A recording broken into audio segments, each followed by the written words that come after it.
Welcome, everyone. We are back. It is GG Millions. It's a big day. We got a big guest, big prizes. Same as always. We got her in the building, Robbi Jade Lew. Robbi, how are you? I'm doing great. Thank you. Thank you. I'm here tuning in live from Los Angeles. I love it. I am back in the U.S. I was just in Brazil for a while, but whether we are in the U.S. or somewhere in the world, I know we have people joining from all over. We got big event as always here on the GG Millions. This is season 2023, episode 22, and it is the special week right now. We got GG Millions, and it is a big prize pool. I don't know if you got to see almost a million, 998. We're gonna call it a million for first today. 1,481,000 is your leader there. Asher still on the GG Million rankings, but today we got big household names. I know you took a look. You recognize some of these players. There's some we don't know, and the prize pool 6,520,000. Absolute monster Tuesday for everyone at home watching. There it is. We'll call it a million. We got to round up. That's 998, 294 up top. Everyone guaranteed 128, 760 from this 10K buy-in. Again, on Sunday, they play. It goes down to a final table, and then we get to commentate and pick a winner today. 652 entries that comprise that person. And who do you know here, Robbi? Do you recognize some of these names? I think a couple stand out for you. Yeah, I mean, of course, like it was nice to see David Peters up there.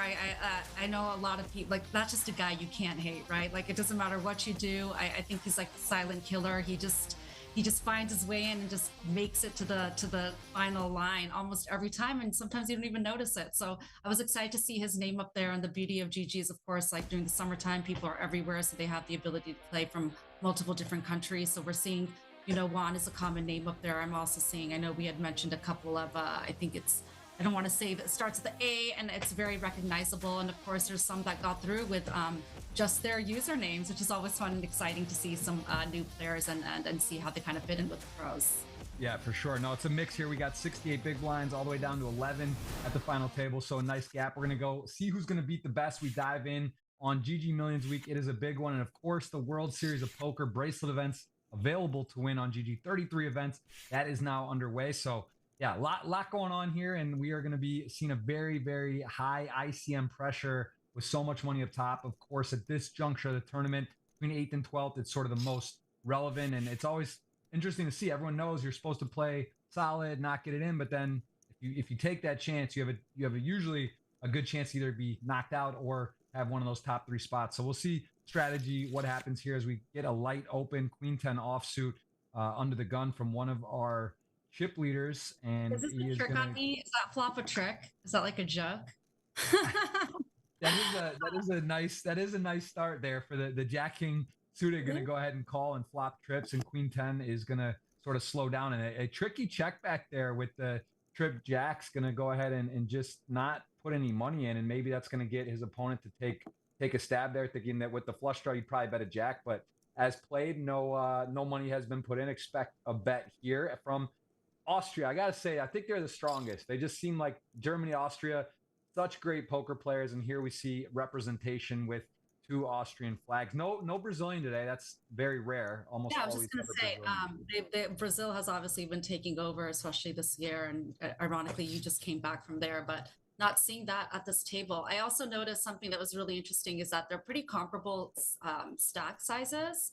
There's really no like reigning chip leader, you know, short of like a million chips, but we're seeing a lot of like pretty even stack sizes, except maybe one, I think Arseny up there that kind of has the lowest fit, but I mean, this might be a really interesting and long final table, so we'll see.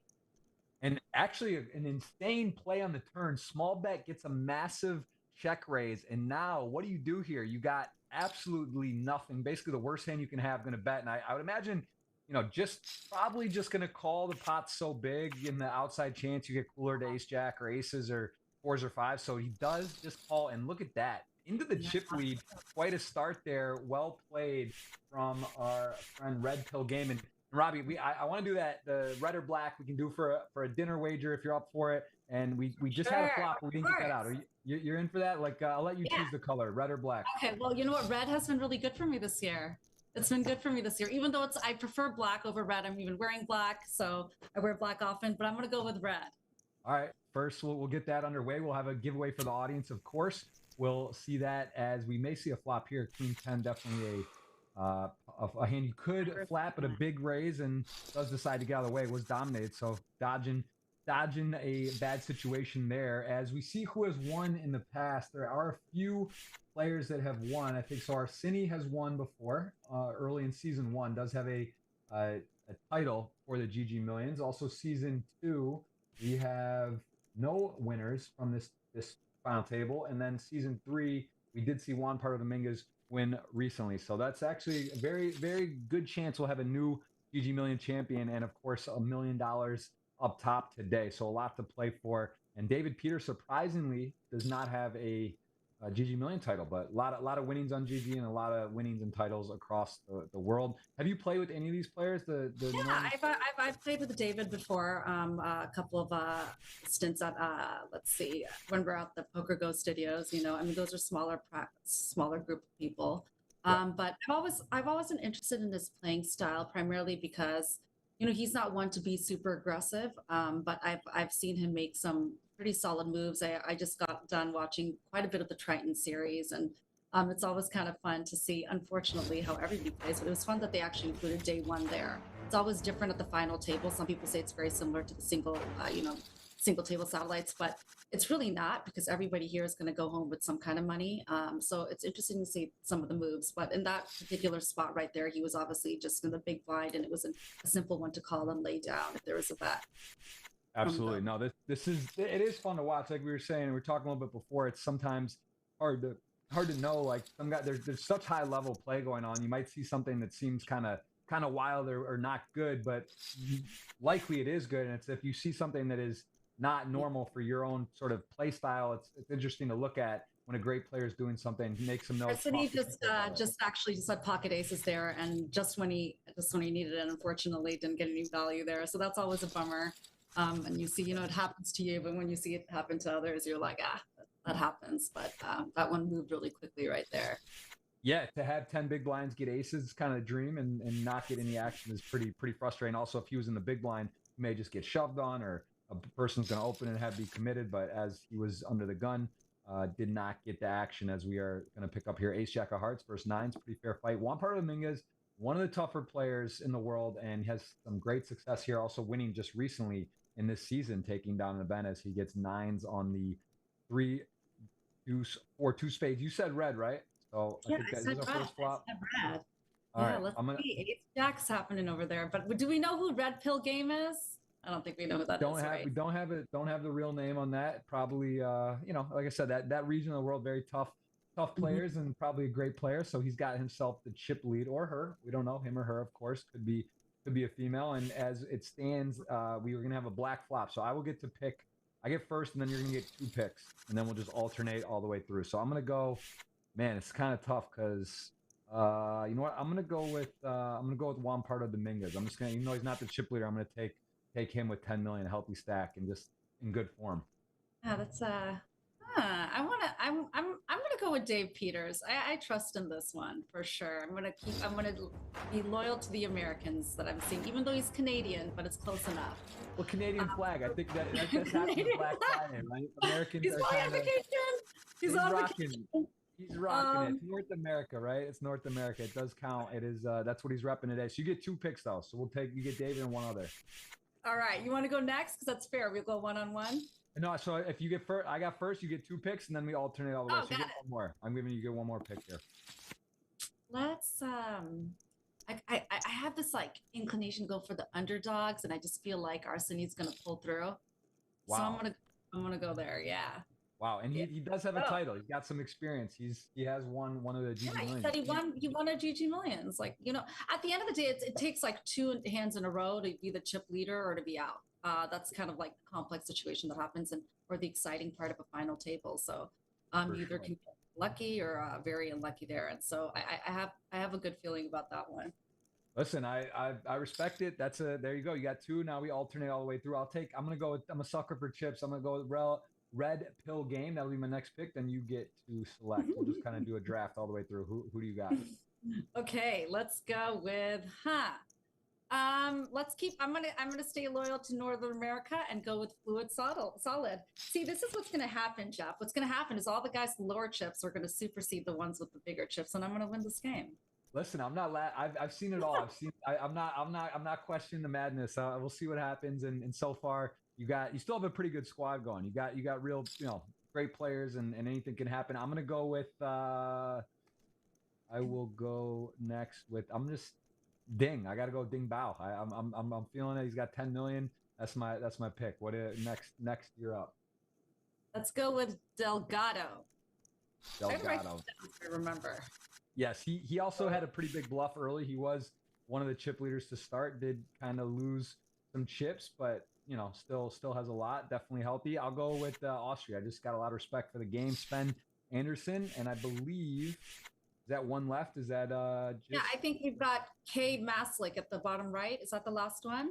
Yes. So you will have that. That's your squad. I'm gonna give the audience. It's gonna be a $50 or $100 giveaway today. So if one of Robbi's players win, it will be. I'm gonna give you guys 100 for her, and for my squad, I'll give 50. If it'll be GG poker dollars. So that's what you guys have to root for. Robbi. Actually, I'll make it 100 mine. You know what? Because you got the underdog chips. I'm gonna give 100. Yeah, let's go. Players win 50 if one of yours win, and then we have our dinner wager on the line here. So a lot to play for. Sure. Giveaways, of course, as always. And the hand up. I got to see if it's available. I think the hand up promotion, they do a jackpot where it is a progressive every week. If you guess the winning hand of the tournament, you get a jackpot, and that is progressively going up every week. So I believe they'll put that up here on a pin on the YouTube chat shortly. But give me a guess for today. What do you got? Winning hand. What's your favorite hand, Robbi? Well, my favorite hand is Jack 10 suited. It's got a lot of maneuverability. You can get the straight both ways. It's just very high functionality for me, and I always love it when I see the hand, and I'm like, I know I should pre-pot 3-bet with this hand, and sometimes I just want to call, get it through, and see. It's like a silent killer, much like David Peters. So right, which suit? Give me your suit today. What my suit is puppy paws. Okay. Puppy paws. I love the club. So Jack 10 suited of clubs, which is black, unfortunately. I'm going the red route. I love it. Well, you got that for the winning hand today. I'm gonna go with Ace 4 of diamonds. That's the winning hand I believe will be. And if you guys want to participate, if you want to actually be a part of the jackpot, you have to click the hands up, which I believe it is available. It should be up as always on the YouTube chat. So keep an eye for that to be eligible for the jackpot. And you got to select, go to the Reddit forum, type it in to be eligible and put your name in there. But yeah, as we see right now, we are in a spot. Doesn't it? It's just frustrating. You look at this. Queens, another huge hand. That's your guy. I hope my man Arseny lays this one down. I hope he lays it down. Tough spot. You're short. You got queens. You don't have a club. Your opponent could have some other pairs. You get bluffed, and he is in a really difficult spot. Let's see if he can get away. I'm hoping those clubs kind of help him lay this one down on top of it. There's not really much that can improve his hand there except a queen. So, really hoping, or hopefully, like if he's going to call this, unfortunately, see if a club shows up on the turn and maybe see that's actually a good card for him too. So we'll see. It's tricky. I think his plan here is to call, and then hopefully his opponent just gives up or has like sevens, or just somehow took a stab and slows down. I don't think he's gonna most likely call it off here, but this is not a fun spot for sure. You could be getting bluffed. Your opponent could easily have Broadway clubs or a pair. I think he believes if his opponent has like 8s, 9s, 10s, he might just check back. So let's see what he does here. I don't envy the spot. We get to see the cards.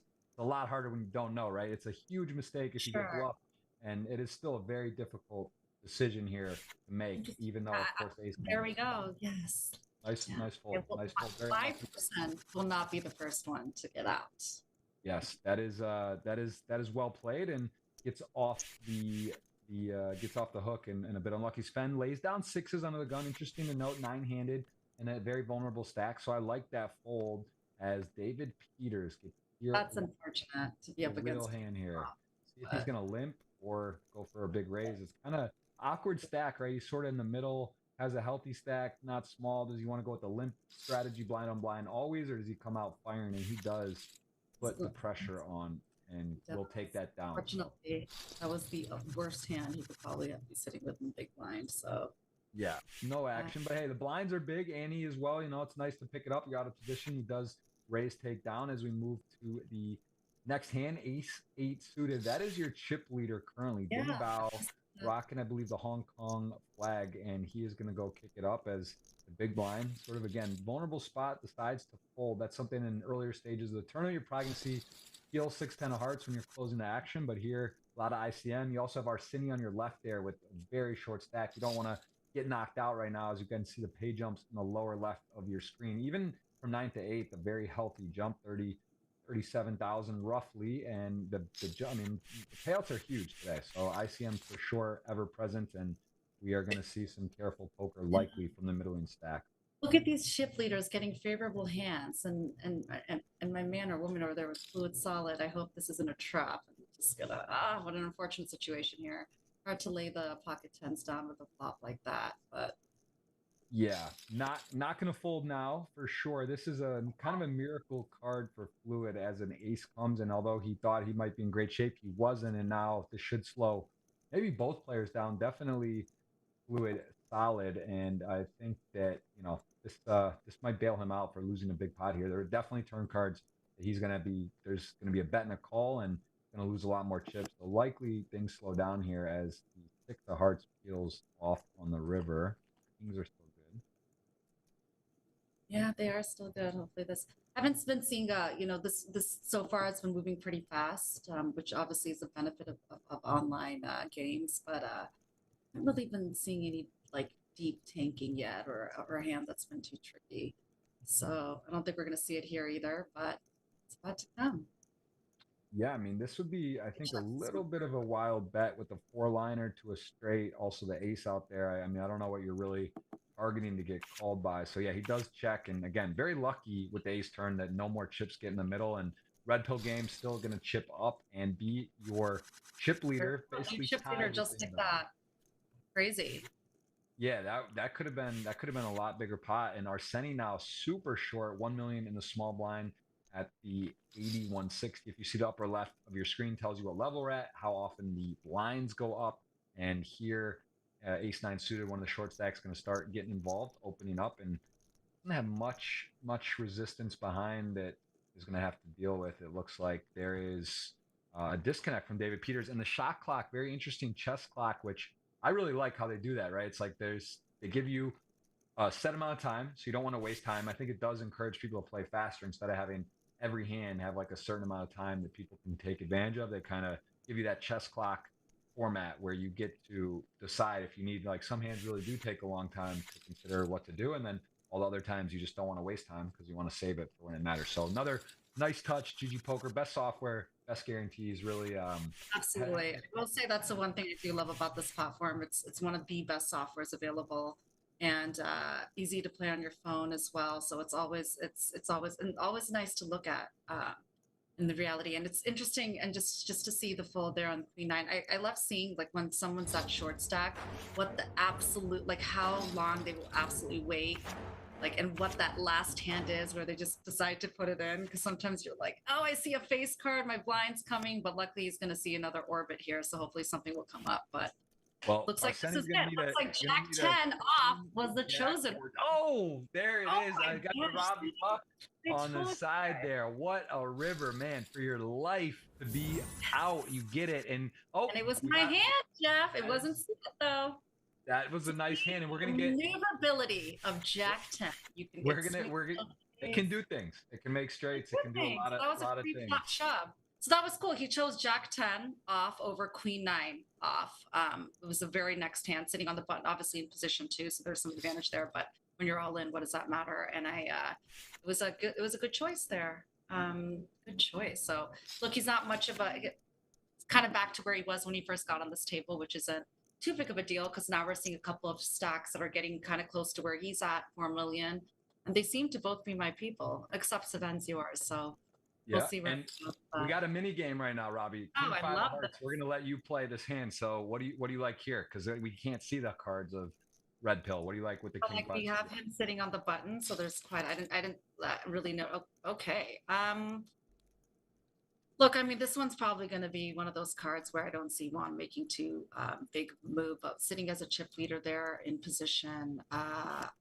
I see him staying in with whatever he's got, but this is, again, moving really fast. There's no action that I've seen after the flop here. So On the flop. It King went five jack, suited, jack I would just call. check that one personally. You have some pairing, middle pairs, so to speak, just to see what we've got there. I don't see red pill game holding any diamonds. You'd see some action there potentially, if he was or she was. Let's go with she. I Let's pretend that it's a she.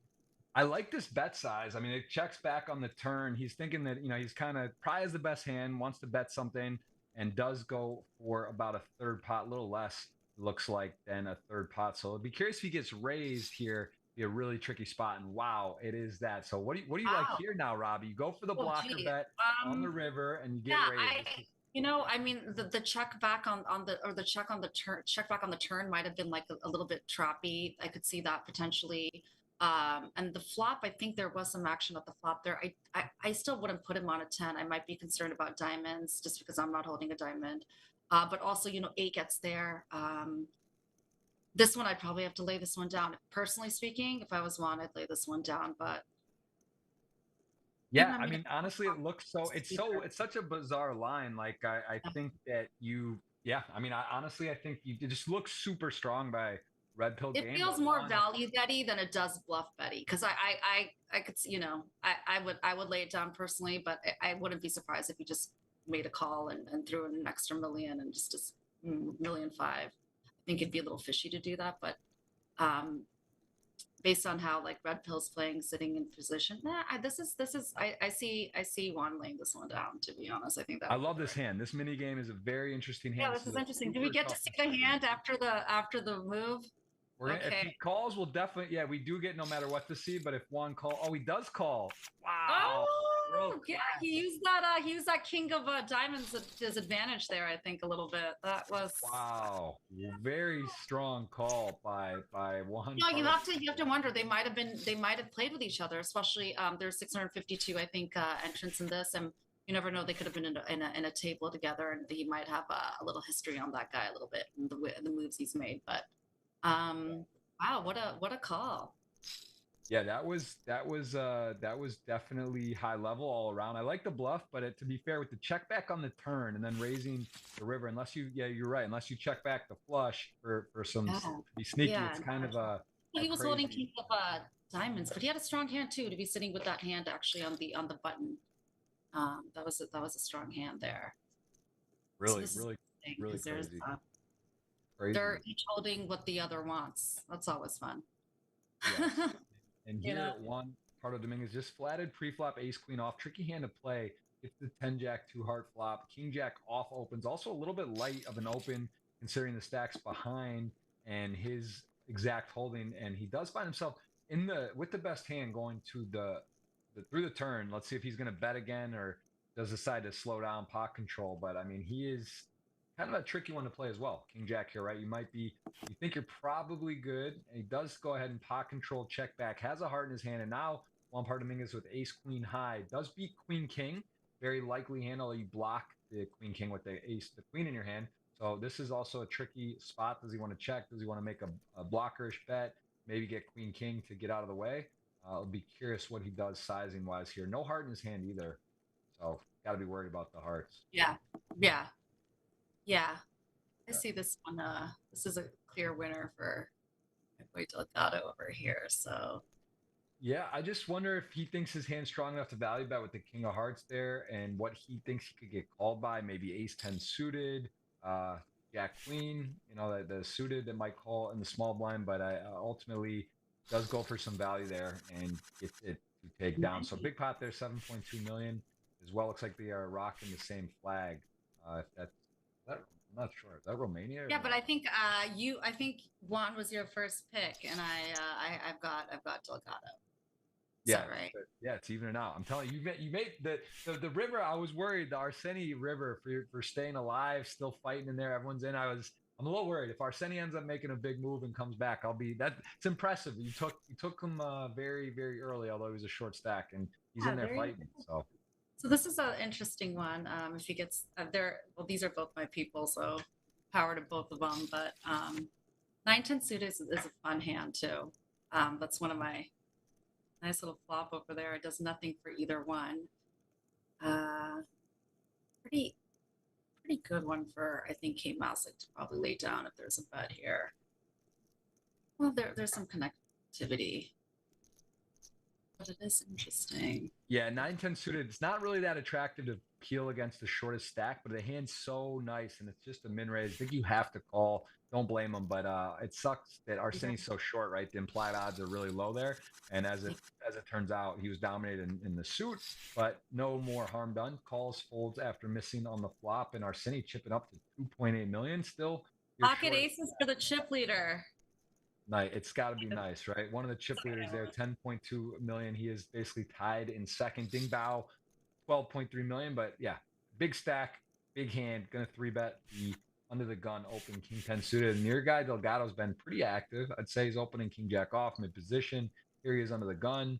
It's definitely not a mandatory open, but a good hand and will release. Not gonna get too caught up. Red pill game picks up to 11 million there with that 3-bet, and it is a wide open game. No one knocked out yet. Welcome and everyone. Let us know where you're watching from. Again, we have Robbi Jade Lew joining us in the commentary today. This is a massive fun. This is cool. Like there's it's like, it always seems like when everyone's got a good hand, everybody else does too. Otherwise, it's just like there's just a bunch of crap hands on the board. It's just like, but it's fun. It's fun when you see a lot of battling. So we're looking forward to someone kind of battling it in every street down to the river. But this has been a pretty we don't see any reigning chip leaders that are taking over just yet. Anything could happen, really. I see my man Arseni kind of working his way back up, and this is kind of fun. You never know what could happen. David Peters went a little quiet for the last few hands, but this is a good one. This is a really nice play by Ding Bao, that chip leader. He is going to get Queen King suited to fold. Really puts you in the blender, and it shows the power of 3-betting a position. And even when guys got a premium hand, it's hard to get jacks, queens, kings, aces. Even jacks, you're not going to love that spot, right? You think you might be flipping, you might be 4-1 dominated, and it just really that was our first, I'd say, assertive chip lead type. And he wakes up with kind of another one, King Jack suited, obviously not as strong as King Queen suited, but that's another one. We could see probably some heavy plays there, but this one's gonna go get through too. Yeah, Ding Bao up and running there. That is your breakaway current chip leader of the tournament. The first separation we've seen. Second still with 11 million, but 13.750 is definitely a nice start. And I love about these final tables too, with the whole cards up. You see how hard it is to get hands. Like look at here, ace 8 off. He's chip leader, and no one has really anything behind. You get a king jack off in the small blind, but if he were to open, he would just take this down as well. And I think he will. I mean, there's some sort of vulnerable stacks on his left, right? There's not huge stacks. I'm a little surprised he folds there. Like you would expect that you could open a little wider, and ace 8 off is definitely as chip leader of a spot you could. But hey, it's another man's trash is a treasure, and there is king jack off to capitalize with that, and does pick up the pot. So yeah, I don't want to say, look at Ding Bao showed the 9-10 suited 3-bet, which is a good saying in poker. If you're at a table, you want to either open tight 3-bet light or open light 3-bet tight. So looks like I like that. Yeah. But suited always looks nice, right? Like when you're running, you're like, it's suited. I love it. Like always excited. But this one, that's interesting. We got a call there, but fortunately it's holding a 4 too. Yep, and red pill game has a decision here with the king 4 off. So you see players like to be aggressive in these spots often. I think he's definitely a little wary of his opponent off that short stack limping, but Arseni probably going to be limping full range, whether he's got top of range or sort of one of these type of hands. And this is actually really unfortunate. Jack 4. Oh, J4, a little Robbie homage there. There it is on the flop. I mean, it's crazy. I've been seeing it a lot, right? I'm kind of smiling because I'm like, is this like is this a joke? But yeah, that is unfortunate to see the 4 there. Obviously the kicker is gonna pull them out. I don't see him backing out. Maybe the turn helps a little bit. But I think if Hill puts in a bet here, I'm gonna see a fold. We're probably gonna likely see a fold there. Super interesting. Ranges are so wide. 4-8 on the Jack 4 is definitely like feeling. I'd say you're not going to give him a jack very often. It's so hard for a player to actually have the trips here. I think he's going to have a hard time folding. I think he's going to call one and then decide river. But let's see. I mean, this is definitely dicey waters again. Arseni really getting put in some tough spots so far today. I don't think he can fold though here. I just like it. I mean, I guess yeah, he's calling. Then the stack to pot ratio on the river is 1, so it's not a comfortable spot. But you're also like super Yeah, close. I hope he makes that fold here.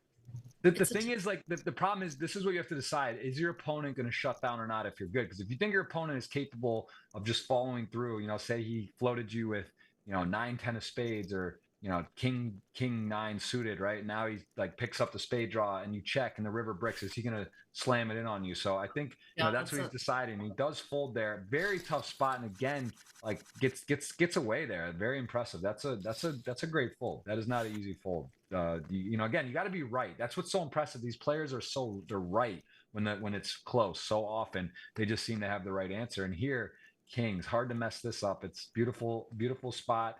What has he got? 18 big blinds, kings, and you got under the gun opening. Oh, there we go. Pocket kings right when you need them. Big timing. No value here.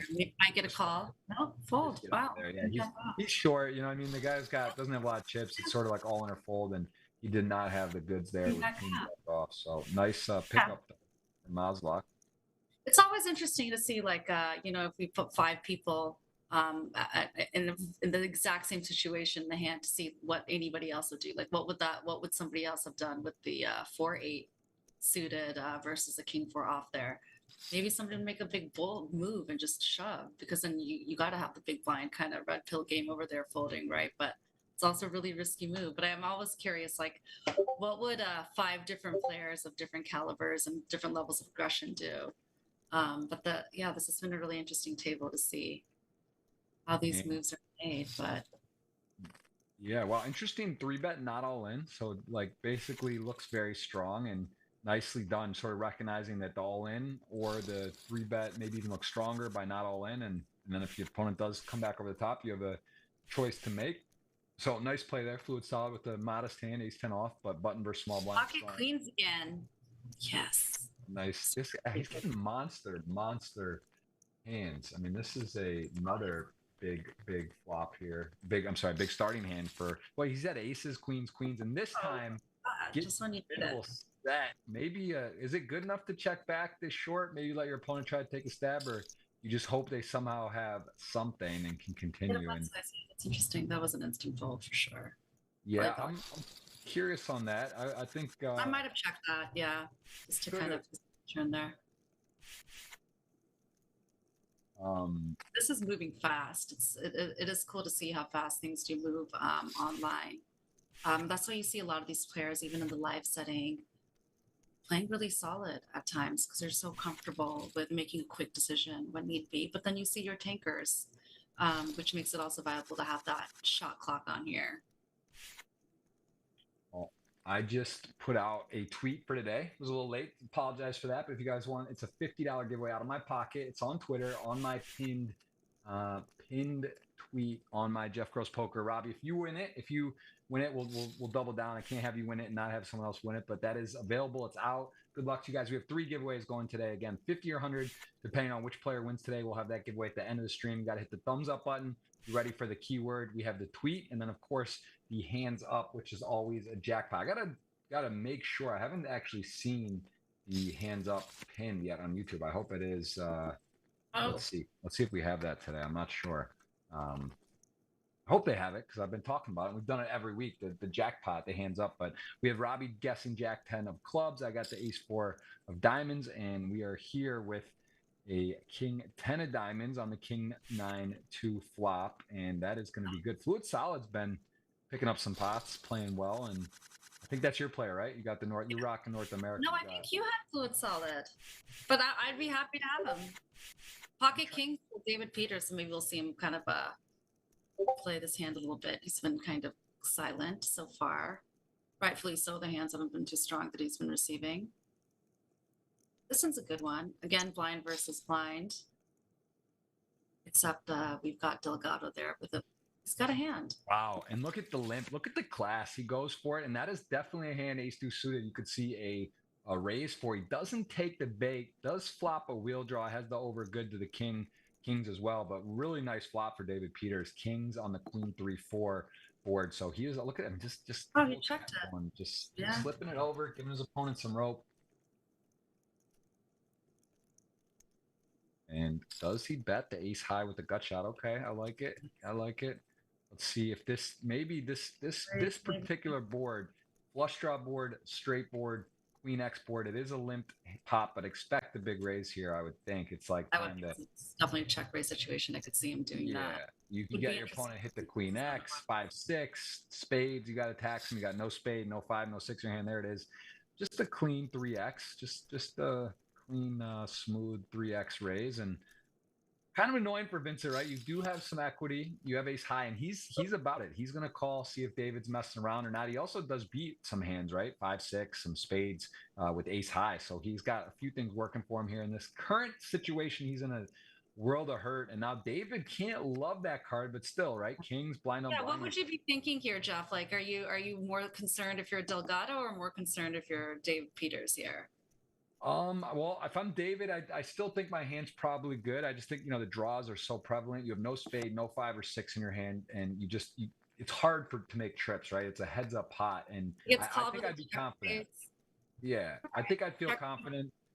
Yeah. I'd be curious if he's gonna check it again, maybe give him a chance to bluff. And I see it going check. We'll see, but I think to get a call from a check raise on the flop there and then the turn coming like that would kind of slow me down. But then again, I'm not David Peters.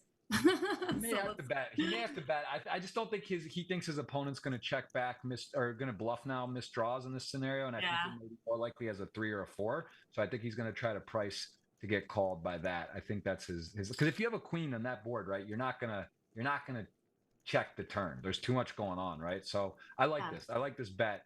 This is basically saying that I don't believe you have a queen. I have kings. Like, my hand should be good. And interesting sizing though. That was a bit big, right? I don't know if does a 4 hero call there. Maybe in that situation you think that your opponent could miss there. But nice hand by David, showing us the patience. Set the trap, did get some value out of his hand, and really a nice pot for David Peters there with 7.8 million.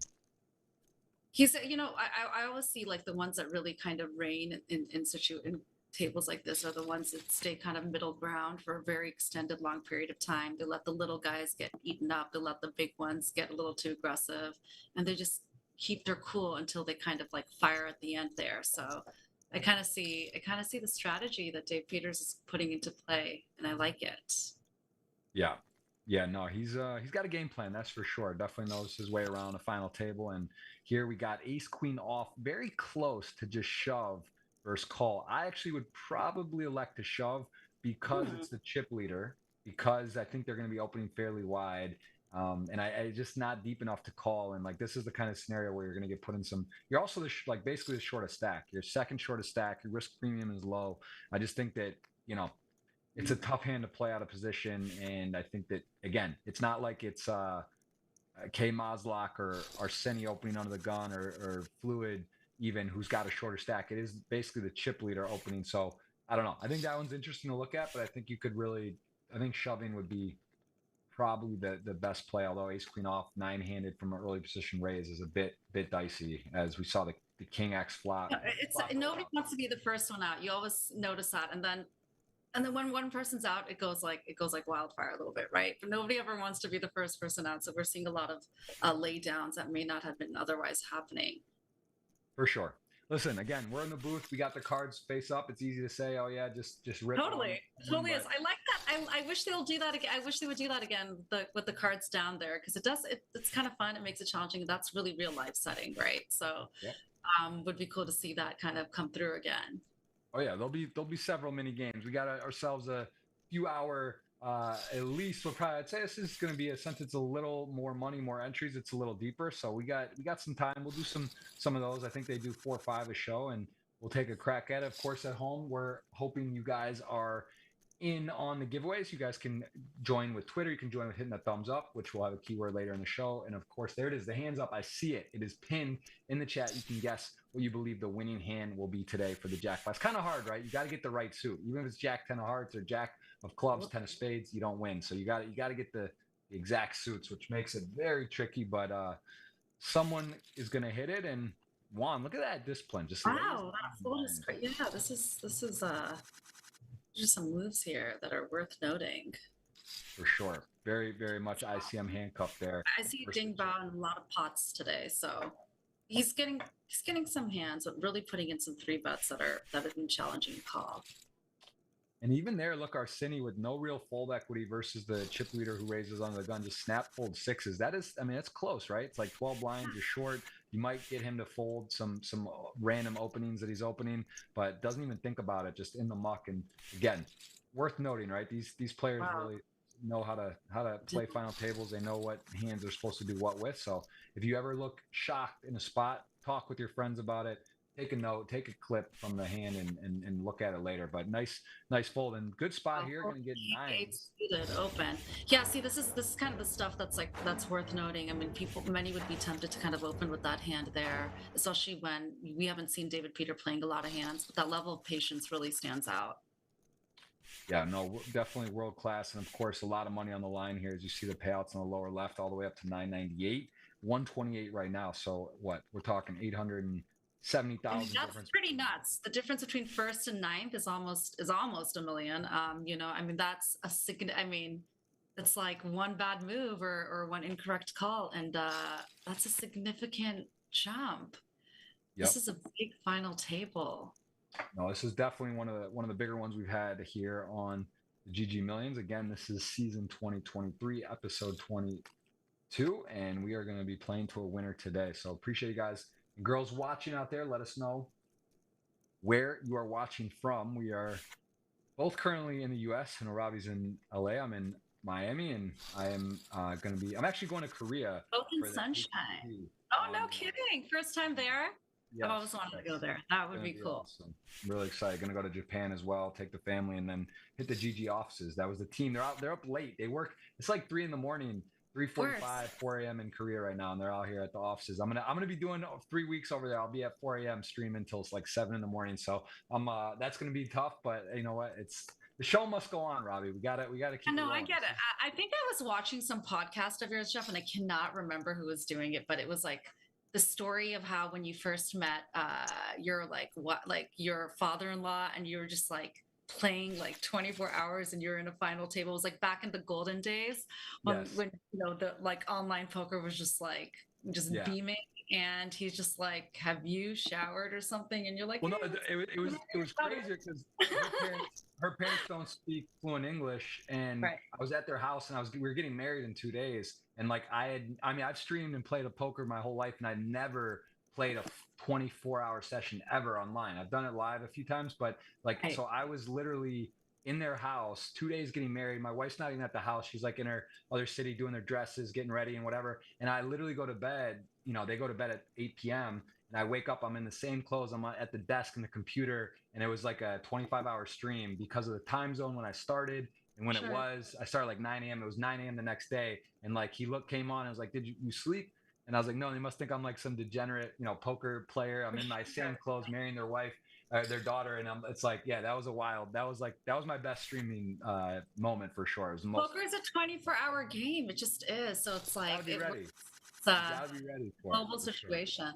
I saw pocket kings for David Peters there. I think it wasn't him. He had pocket threes. I forgot who he was up against, but that was a good laydown. Of course, it kind of solid. Yep, got another. I think nice hand there, kings, and did flop top set. No, could have been ugly for David if he did catch up with the set, of course. And here we go. We got a open and a flat from the 1 and 2 stack. So ace 9 off, going to go ahead and open a little bit wide.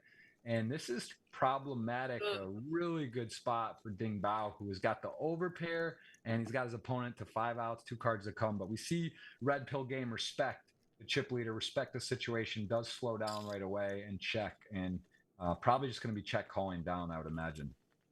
2 of the chip leaders going at it. This is a tough board, I think, good for Ding Bao. But there we go. This one might slow it down a little bit. Yeah, I expect red pill to just be checking, and then now Ding Bao has a decision to bet here or check. I actually don't hate betting. Wait, he's been playing though. I see a bet coming in. So, all right. Yeah, the argument to check there's merit both ways. Like the same time you do tax some diamond draws, ace jack, ace queen. So you block the ace jack, but still, like I think I would prefer to bet there, and then on the river. you know, Not a you might just win it there. And you also, if your opponent calls, can't really bet the river. So I would have liked to see a bet. Of course, the king, not one of the best cards for him, but a pretty fortunate run out for red pill game as it played out. And red pill is almost tied. almost. We got almost 2 chip leaders here. And then even the lower stacks are pretty comparable to each other. Yeah, I mean it's wide open. K Maslak and Arsini are your 2 short stacks, along with, I believe, is that Sven? Yeah, Sven Anderson also. So there hasn't been a knockout yet. Well, like I said, there weren't really any too many low stacks there, other than Arsini, who seems to be sitting on that stack size for quite a bit. Got a blind through too, even, which is interesting. So yeah, it's another orbit. You get to stick around for another orbit and see if you can hang on to at least that 8th or 7th position, or maybe even just take it over. Yeah, 45 minutes in, not one knockout. Right, Jeff. It's hard. It's like you can make some moves in position, but you do need the hands at the final table. Right when you need them, you got to have them. Yeah, for sure. A lot of like, the beautiful thing in poker, there's a lot of skill, but definitely a lot of luck as well. I always say this, like, it's just there's just as much luck as there is in life. You have to get lucky in life sometimes too. You know, you need to have opportunity meet you right when you're determined to make a move on something. So I know there's that infamous line that says that, but yeah, it's very similar. But yeah, you said luck is when preparation meets opportunity. There you go. There you go. That is a nice one. And it's just, I see it very, look, there's obviously luck. We see it evidently when you're not getting hands and others are, but you know, it always comes full circle. And whatever, I always say, whatever you do to somebody else, if you cooler them, it's going to happen to you, and vice versa. So it is crazy to think, like, this is such a big spot. You're gonna have people in this tournament that play or satellite in, and then let's say you make it to the final table, and like we just said, it's $870,000 difference. And although that's life-changing money, sure, crazy. Like, you know, you made this. This is like, it's rare to play for $1 million to first place, and that is what we're seeing today. And no matter who you are, David Peters or anyone, like, anytime you have a 10K buy-in playing $1 million to first, there's a lot at stake. Yeah. That is a big deal, and exciting to watch today. What happens as King 6 turns the hand into a bluff, and look at 9-5, just snap it off. I mean, talk about class. Juan is dialed in. That is not a man. It's scary to bluff. He's done that before. He did that with that other King 5 hand, right? When he had a 5 middle pair there.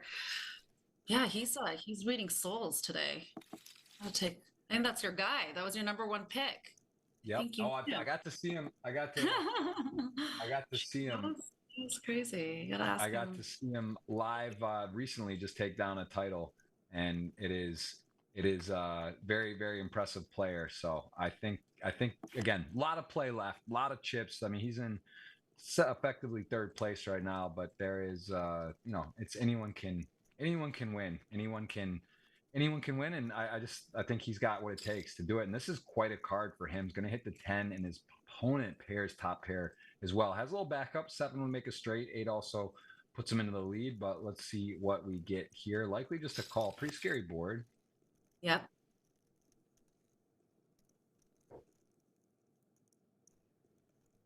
Yeah, I'd like to see what he would do here. Ding Bao's getting hands when he needs them, though. Definitely seeing a lot of that. But it is interesting, like, while they think about this, like, you know, you see, you said you've seen this player play before, and then you kind of see like their little antics. You see that Juan Dominguez calls a little light, and it's been the right move several times. So is he going to switch it up the next time he plays? Because people may or may not have seen him make that move before, and kind of like put in a bigger bet, knowing that he may put in a call with a middle pair. It's we get to see how they play, and look at that. Yeah, he just knows what to do. He knows where he's at. There, he prices in. I mean, he happened to be against top pair as well, so he could have gone bigger, but still a scary board, and also just wants to get called by sort of a lower pair. Happens to just know, he just knows where he's at, and up to 12 million, really looking comfortable and playing well so far. So Ding Bao, slight blow there, although top pair versus top pair could have been bigger pot, and basically 3 players with a very healthy stack. Then we got about 3 to 4 players very short, and then sort of in the middle you see David Peters sort of hanging out, healthy but not super short or super stacked up, as the blinds had just gone up recently, and 250K big blinds. So we're getting to collision time. I mean, we're going to see some all-ins coming up here. Some players are just sub 10 blinds, including Arsini and Sven are right at 10 blinds. So yeah, I think this level we're going to see a couple all-ins. That's why they have those blinds moving up. But the people, Arsini needed a hand there, but yeah, this is another spot where Fluid's been kind of getting played back at, has sort of chipped down a little, does pass. Of course, Ding Bao with Queen 10 suited in this position going to open. He has a dominating hand at this table for sure for now. See a fold here. Yep.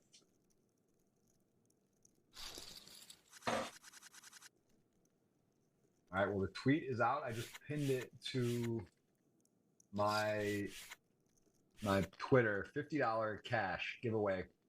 Robbi is on there. She is eligible, but she can't. We'll double down. If she wins the giveaway, we're gonna run it back for someone else. So I'll honor that. But we are again on a very special episode today. $1 million to first, and a lot to play for. Still 9-handed, and we do appreciate the time for you coming on, Robbi. I know you've been playing a lot of high stakes cash games lately. Where can we find you coming up? Where are you going to be playing? Anything set, or are you just kind of? Oh, you know what? I'm going to be at all the major tournaments, of course. December is a huge month. Yeah, like the whole WSOP kind of competing with WPT at when. That's gonna be a heavy month with the holidays, and so we'll see. But I plan on being at both for sure. I always like you're gonna make it down in Bahamas. You'll try to hit both. I'm gonna do it. Yeah. What about you, Jeff? You gonna be there? I will. I'm not missing the WSOP Bahamas. That's very cool. Atlantis, I went to for like 15 years, every year, and then they moved it to Baha Mar, which is really nice. Like that, they had that series there. But I like the Atlantis and the Bahama feel for the family too. I got 2 young kids, so that'll be fun to go there. It's a 15 million. Ooh, this is getting fun. But it's a 15. This is your hand. Let's focus here. I want you to play it. King Queen suited. Call. See a flop. What do you like here? Okay. Nope. It's just down to Ding. I'm guessing Ding Bao is a dominating hand here. I just have a feeling. We see both of them going at it again. Close to both being big chip leaders here. Let's see. So we've got 5, 6, 7 rainbow. We see a check and a bet, and now we have backdoor spades, king high. I mean, Juan likely has like an ace jack, ace queen type of hand. I mean, again, he's got a lot of chips. He could open super wide. Ding Bao recognizing that he's going to have more sort of the 6s, 5s, 7s than Juan may not open those from early position. So what do you like here? Now you pick up a spade. No, I mean, this doesn't do really anything for Ding Bao here. I don't see, he could be sitting, Juan, I could see sitting with ace X. That would still be in the hand. Any kind of, wow. See, now that's wild. Bluff.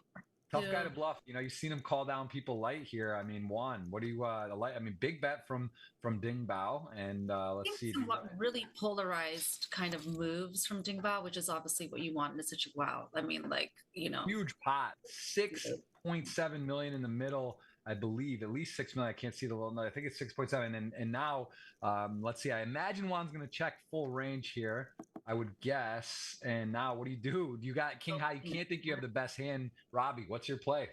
I think he's got to follow through. I think he's got to really just put it in right now. I mean, if the way I've been seeing it, I don't think you can put the brakes on now. When you made that, wow, he did. 9s. Woo!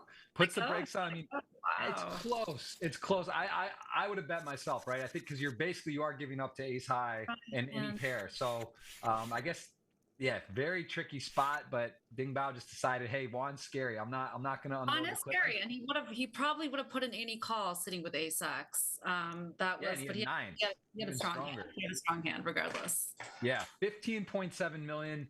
A nice pot for Juan, who is in the chip lead now. He is clear by 2.5 million of red pill game. And I like your play, Robbi. What sizing would you have gone on the river? Because I think I would have bet too, because you realize you can't really win if you don't bet. Well, see, there's that like middle ground where it's like, is that a value bet size or a bluff bet? I don't think you want to, because of ICM value here, you want to do the absolute low, like the lowest bet sizing possible to see if you could potentially, that would be too difficult to call. But seeing now that he had pocket 9s, he was calling with anything regardless. So obviously he he didn't really put in the right move. But I would almost go like full pot if it wasn't the final table. But again, with ICM in play, and you're sitting against like the second biggest chip leader, not the worst idea to also lay that one down. But just the fall, it's hard when you make a move like that on the turn and then realize you've got to put on the brakes in the river. But A for effort. I mean, he's won a lot of hands that he's won a lot of hands that weren't dominating his opponents. He's made some aggressive moves, 9-10 suited, 3-betting pre-flop, followed through, just didn't unload it. And honestly, maybe that's the thing. Sometimes it's like, oh, you have to bluff because you realize you're not good. But honestly, maybe he just decided his opponent's not going to fold, right? Not going to fold nines or not going to fold the overpair. Especially Juan Dominguez, he is not a folder, and he definitely wasn't going to fold the dominating hand there. So like he just got against him at a moment when he actually had a pretty strong hand. He had the strongest hand there.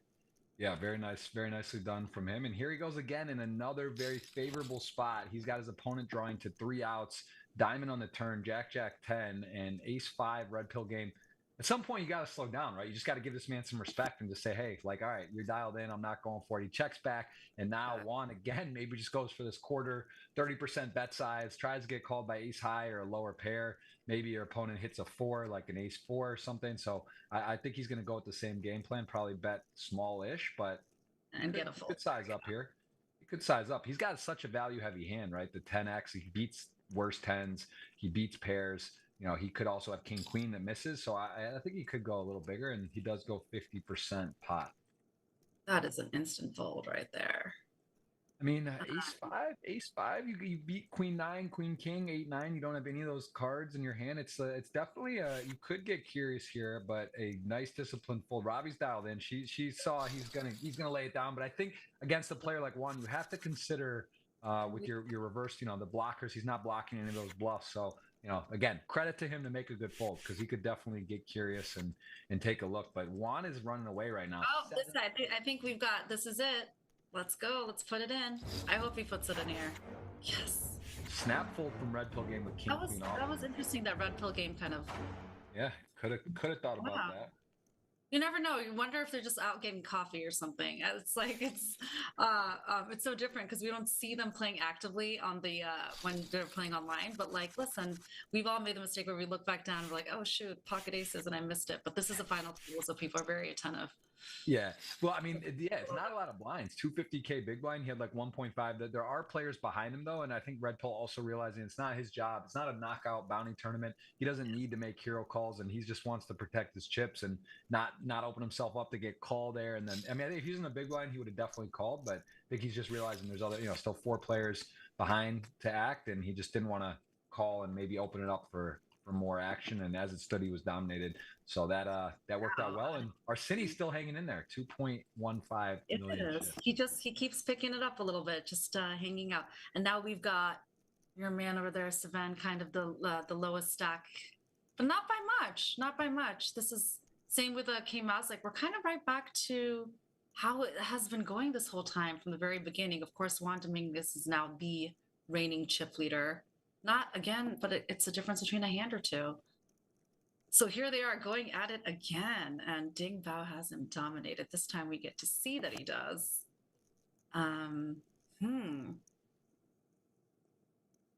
This one would be king. See, does he value bet? Yeah, I mean, king with does Juan? Seeing the way that Juan's been playing, I would almost take advantage of a big bet if I was Ding Bao, just to get him to make a call with any middle pair because he's calling. Yeah, but that was just a check right there at the river.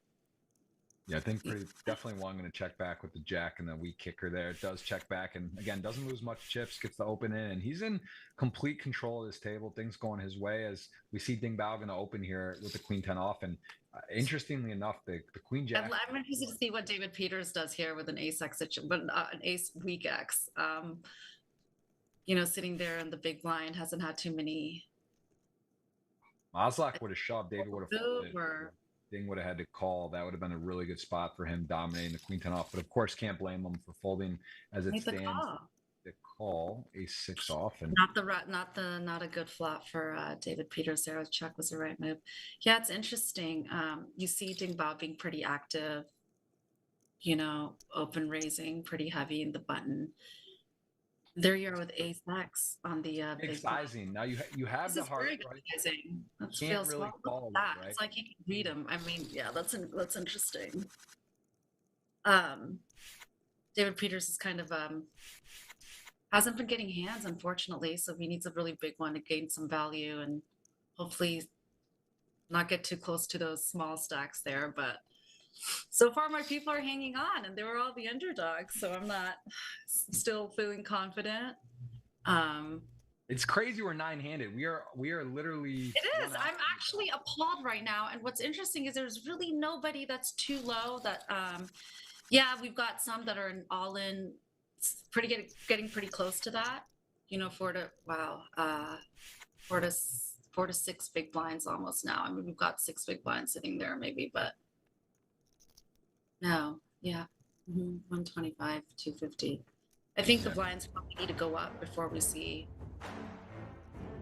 I think it's in two hands. Is that right? Upper left of the screen. Here we go. Ace King off. I think this is good. This first all in. And here, Ace King Peters in great shape on the flop. 85%. Can he? Oh, that'll do it. That's the check mark. That's the green. Done. Drawing dead. Wheeled and deal. That is 100%. And the first knockout. But you know what? They're both mine. It is what it is. It's all right.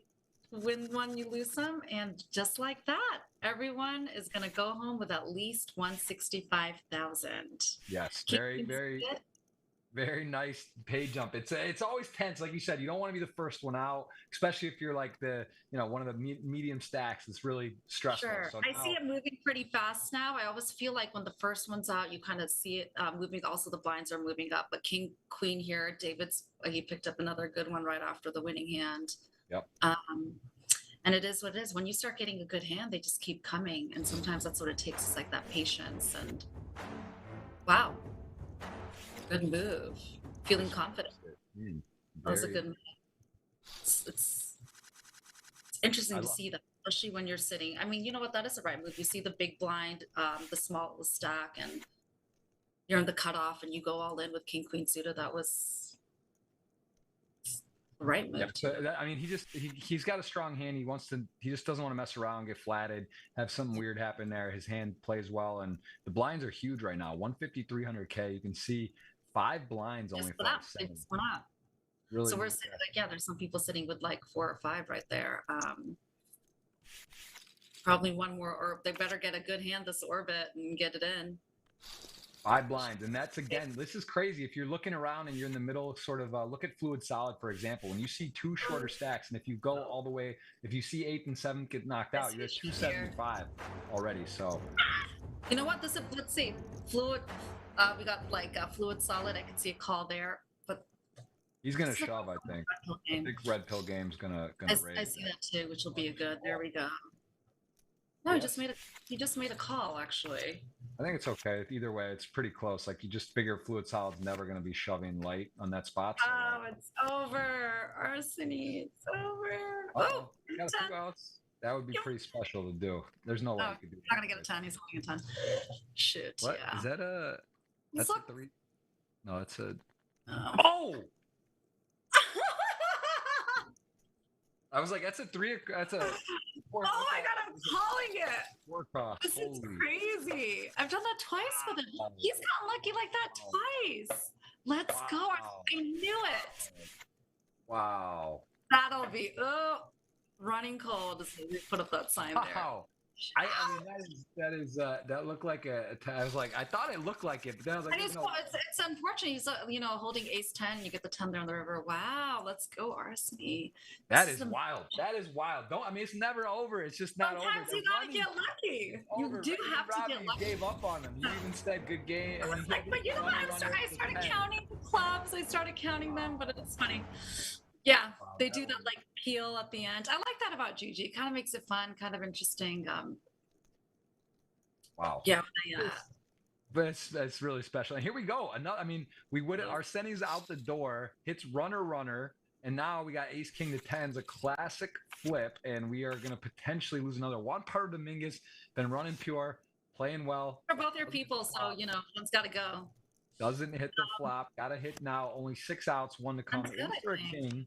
Or we'll see another double up. Look at this. I mean, it goes in waves, and we could have easily We could have been down to 6. Instead, we're still 8, and the short stacks have doubled. So there's a lot of poker to play, a lot going on. Blinds are up to 150K, 300K, and of course, 33 bracelets available on GGPoker coming up as we speak. I think it is literally underway, the WSOP, and of course, we are in a very special GG Millions this week. I mean, this is anyone's game right now. If you're really looking at it, you're seeing a lot of leveling of this playing field here. Finally, anyone's game.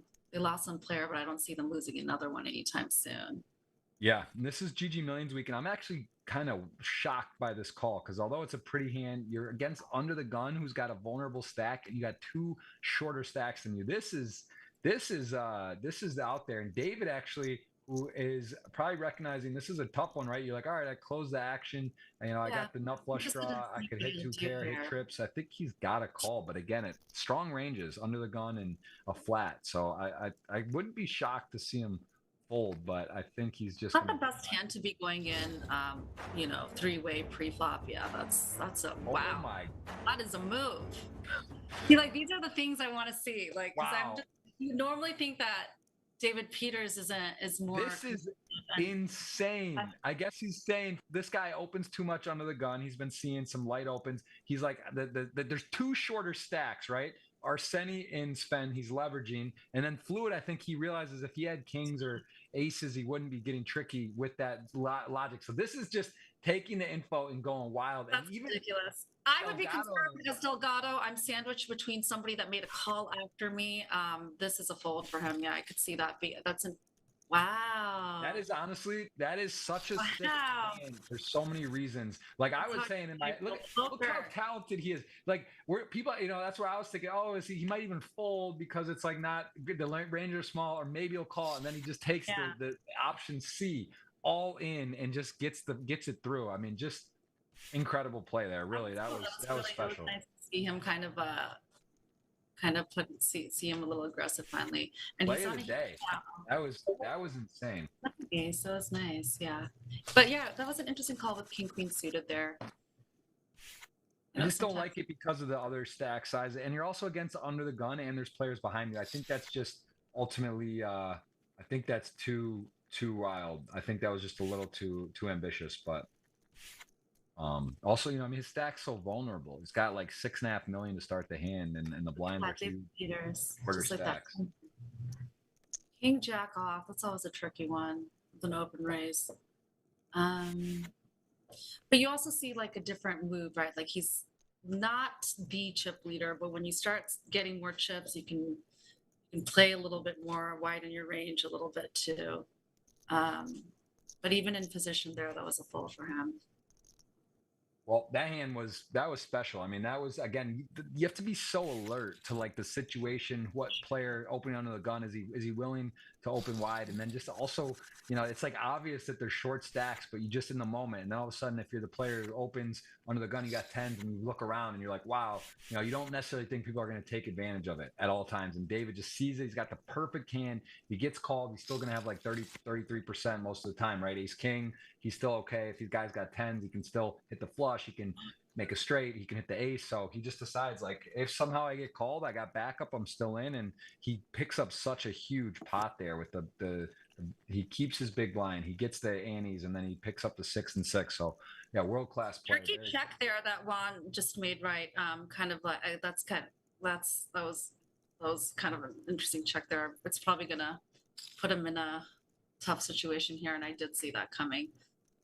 Right, check there, and now we've got a little bit of an issue here for my man Arseny, because can't really put him on a king now, but ace high, yes. Just like that. Interesting play from. He's been rivering people today, Arseny. He's getting there at the river, right? He has really hit some special rivers. He's gotten the rivers he's needed.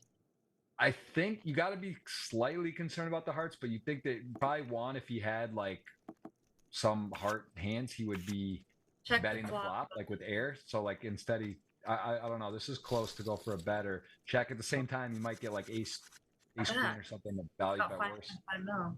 But this is getting fun and interesting. I knew it. I had a feeling he was going to creep up from the bottom, and no longer the almost I see him staying in this for a long time now. I mean, there's only so many times you can river somebody like that. But this is looking pretty favorable for Arseny now. Coming as a stack, and you no longer are.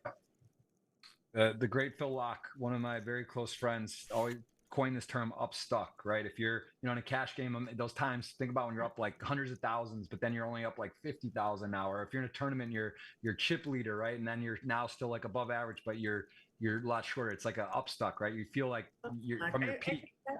But here, the reverse is true, right? Arseny is now sitting on pretty okay as the shortest stack. There's already been a knockout. He's now sort of middle-ish of the pack. Guys are shorter than him, and you got to feel pretty good, right? He's definitely running well, being all in a few times, hitting some rivers, and there he is at 5.6 million, and there is 3 shorter stacks than him right now. So huge opportunity. Sure, what I saw there, I saw Dave Peters fold ace jack off, but I didn't see the action before it. Interesting fold, I think, under the gun +1. Making some notes here. There's some very interesting hands today. Yeah. Very interesting. That ace-8 suited, I'm telling you, David Peters is great. I don't want to overdo it, but that was such a sick spot. Especially with a flat after an open raise under the gun. That was not with no fear of an ace-X situation. Gotta fold. That was crazy. Ace King. Ding Bao.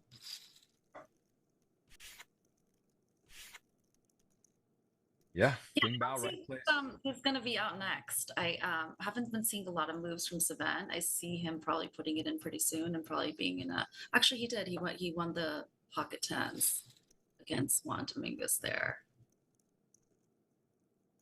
I would think this is an instant fold. Just like that. Yeah, nice pickup. 13.1 million, basically 14, 13, and then you see a couple 10. So again, kind of like a two-tiered race here. You got the 4, 10 million plus kind of healthy. Then you got 3, 2, 5, 5, right? So there's sort of 2 pairings of 4 in a way. And Juan looking to leverage his situation. Taking advantage of being in position there against easy fold, yeah. Got to find your spots in these things, but he's playing really well. Juan Dominguez making the right calls. Oh, I could see an all-in situation here. Not the best hand, but you've got concern that you're coming up as a big blind, sitting on a very, very low stack. This is gonna be an all-in, I think. Yeah, you are also the shortest, right? And that matters. The risk premium the lowest, and also almost wait to see it. You go in and you actually look at the situation. It's actually pretty nice. You're getting potentially a flip on your money for the extra money in the blinds. And honestly, Ding Bao, this is pretty close, but he does decide to go with it. I like it. And we got a classic flip, King 10 suited versus 8. He is holding a time. And it's over just like that. Bye-bye, Savan. GG. 8 high. Makes the boat. 8's full of 5s. And Sven going to go home with a nice purse of a prize. But he was short. He was short. Got to take it, right? He was short. So let's see. Now I've lost a player and you've lost a player. So we're even now. Ding Bao's doing good for you. So is Juan Dominguez. David Peters made a kind of comeback. Okay, I think I got the chips right now, but it's still, you're right. Bodies matter. You have the chips, but that doesn't matter. It's a last longer game, right? It's a last longer. The winner, yeah. Who's gonna win? And it's flips. Hopefully this is a fold. It's wide open. And wow, favorable. Arseny, he's gonna get there if he doesn't get there on the turn. He's gonna get there. His heart's gonna come through. Question is, does he check raise as a semi-bluff or just call? I mean, both you have merit to both. I think actually on this particular board going. Oh, wow. Just need raises all in, not raise, not all in, but as it stands. Yeah, you can call their ways. And there he is, chipping up, just chipping along, Absolutely is. And now we've got Fluid Solid as we've got Delgado as kind of Yeah, I haven't seen him play a little bit in the last.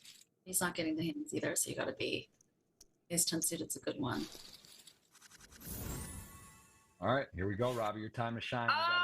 And of course, Wow wakes up with Ace King suited. Everyone just fold. I know we're gonna get to see a decision at some point. This is a mini game hand. So, all right, as played, right? We're aligned. Look, he's opening. He could be opening pretty light, just the way that he's been playing a little bit. It's under the gun +1, and you know we're 7-handed now, so the ranges are kind of widening up a little bit. But wow, he's thinking. I wonder if he's got a shovelable hand here. This doesn't look like it's going to be a call. I can tell you that much. It's either he's just clocking it. He's checking 3 bets. So interesting now. Is it just what do you like? Do you like the shove, call? What's your play? I saw that either being a 3-bet or a shove there. I do like the 3-bet because I think it induces Ding Bao to fold if he has something that it wasn't too exciting. But I can see Ding Bao kind of going all in here. Yeah. Let's see. Is it a real hand? Maybe queen? It's a tough decision. I'm hoping he's sitting with a pair, which could potentially call. But you know, it's tough to put Ding Bao on anything. I'm trying to think of what. Oh. Wow. Oh, there you go. Fair fight. Now if we see hearts versus, well, it's already over. Fair still, runner. Oh no. No way. He does this, doesn't he? He does this. He rivers people. I'm walking off. I gotta walk. Okay. All right. I needed to take a moment. If that was a diamond, that would have been too much to go from bottom to 10 mil. That was wild. We got a full sweat there as a double chop pot with the tier 1 hands, ace king suited, and look at this. Ooh. Look at that. He wakes up with it again, different suits. This is gonna. It's tough, you know, when you start getting back-to-back solid hands like that, you almost like. I don't know. I often feel I'm a little embarrassed. I'm like, look, I'm not bullying anybody. I'm just kidding. I finally just got 3 great hands in a row. But he's still not the chip leader, but he's in a very favorable position where he doesn't need to make any bold moves. And here we are. David Peters, you know, he put it all in with ace 8 suited before we saw that. And Juan Pardo Dominguez, like kind of a tough spot with David Peters opening from that position off of 9.5. I mean, you see you know Arseni's likely not just messing around when there's a 2.8 million stack and another 5 million stack shorter. So you got to give him a lot of credit. I mean, you know, hands that he has are hands like this. Also, of course, you could have queens, kings, aces, and then you still have to worry about David Peters. So he does decide to get involved, and he does click it up. And David, I'm sure, will obviously bow out with this hand, with this action. But now ace king suited. Yeah, not fun when you realize you're probably flipping here, but as it stands, we are going to get that in for a huge pot, huge moment, and oh my goodness, what is going on right now? Is this really what's going to go down? Don't be a jack. It's not a jack. I can't believe it. You look a little borderline like wild with the pick. Now you look like a genius out of nowhere. It's I had a feeling. I'm like, I think he's gonna. Let's see what the chip stacks are looking like. Just like that, the chip leader. I called it almost second chip leader. Unreal. Let's go. What a table. Wow. It's fun to see this. You know, it's always kind of fun to be rooting for the underdog. And look, he's not an underdog by all means. He's obviously he's had a win here and there, but in this particular table, he was. Made the right moves, waited for the right hands, and got it all in with the winning hand. Other big matchup of hands here, late position. This might be sayonara all in. I mean, this is I guess he's covering, but this is likely going to go. He's not 3-betting to fold, I don't believe. So this is likely goes all in and call, and this is a nice spot for red pill game, that's for sure. Yeah, I think like the hesitation here is just what's the right bet sizing. Either get a call. 20 million chip pot, cards on their backs, kings to 10s, 90% favorite, needs to fade just the river now, 4.5%, or we are going to see a 20 mil chip pot go the way, 21 million red pill game. And those are my guys, but still, chips consolidated, 21 million. And wow. Things have really changed. Just like that, he is now the lowest stack. Ding Bao on a cooler. Pretty crazy how tournaments work. happens. And then you always see kind of like those lower stacks sort of waiting for the big fish to eat each other up, and you just stay in the shallows and wait for your moment. But that's what ICM is, right? And some people don't care for ICM and they want to just be building their stacks. And Ding Bao got pretty unlucky there, kind of 2 hands in a row, and that's really what it kind of is all it takes to lose your chip lead. But unfortunate for him. I could see him getting a little aggressive here for sure, putting in a 3-bet.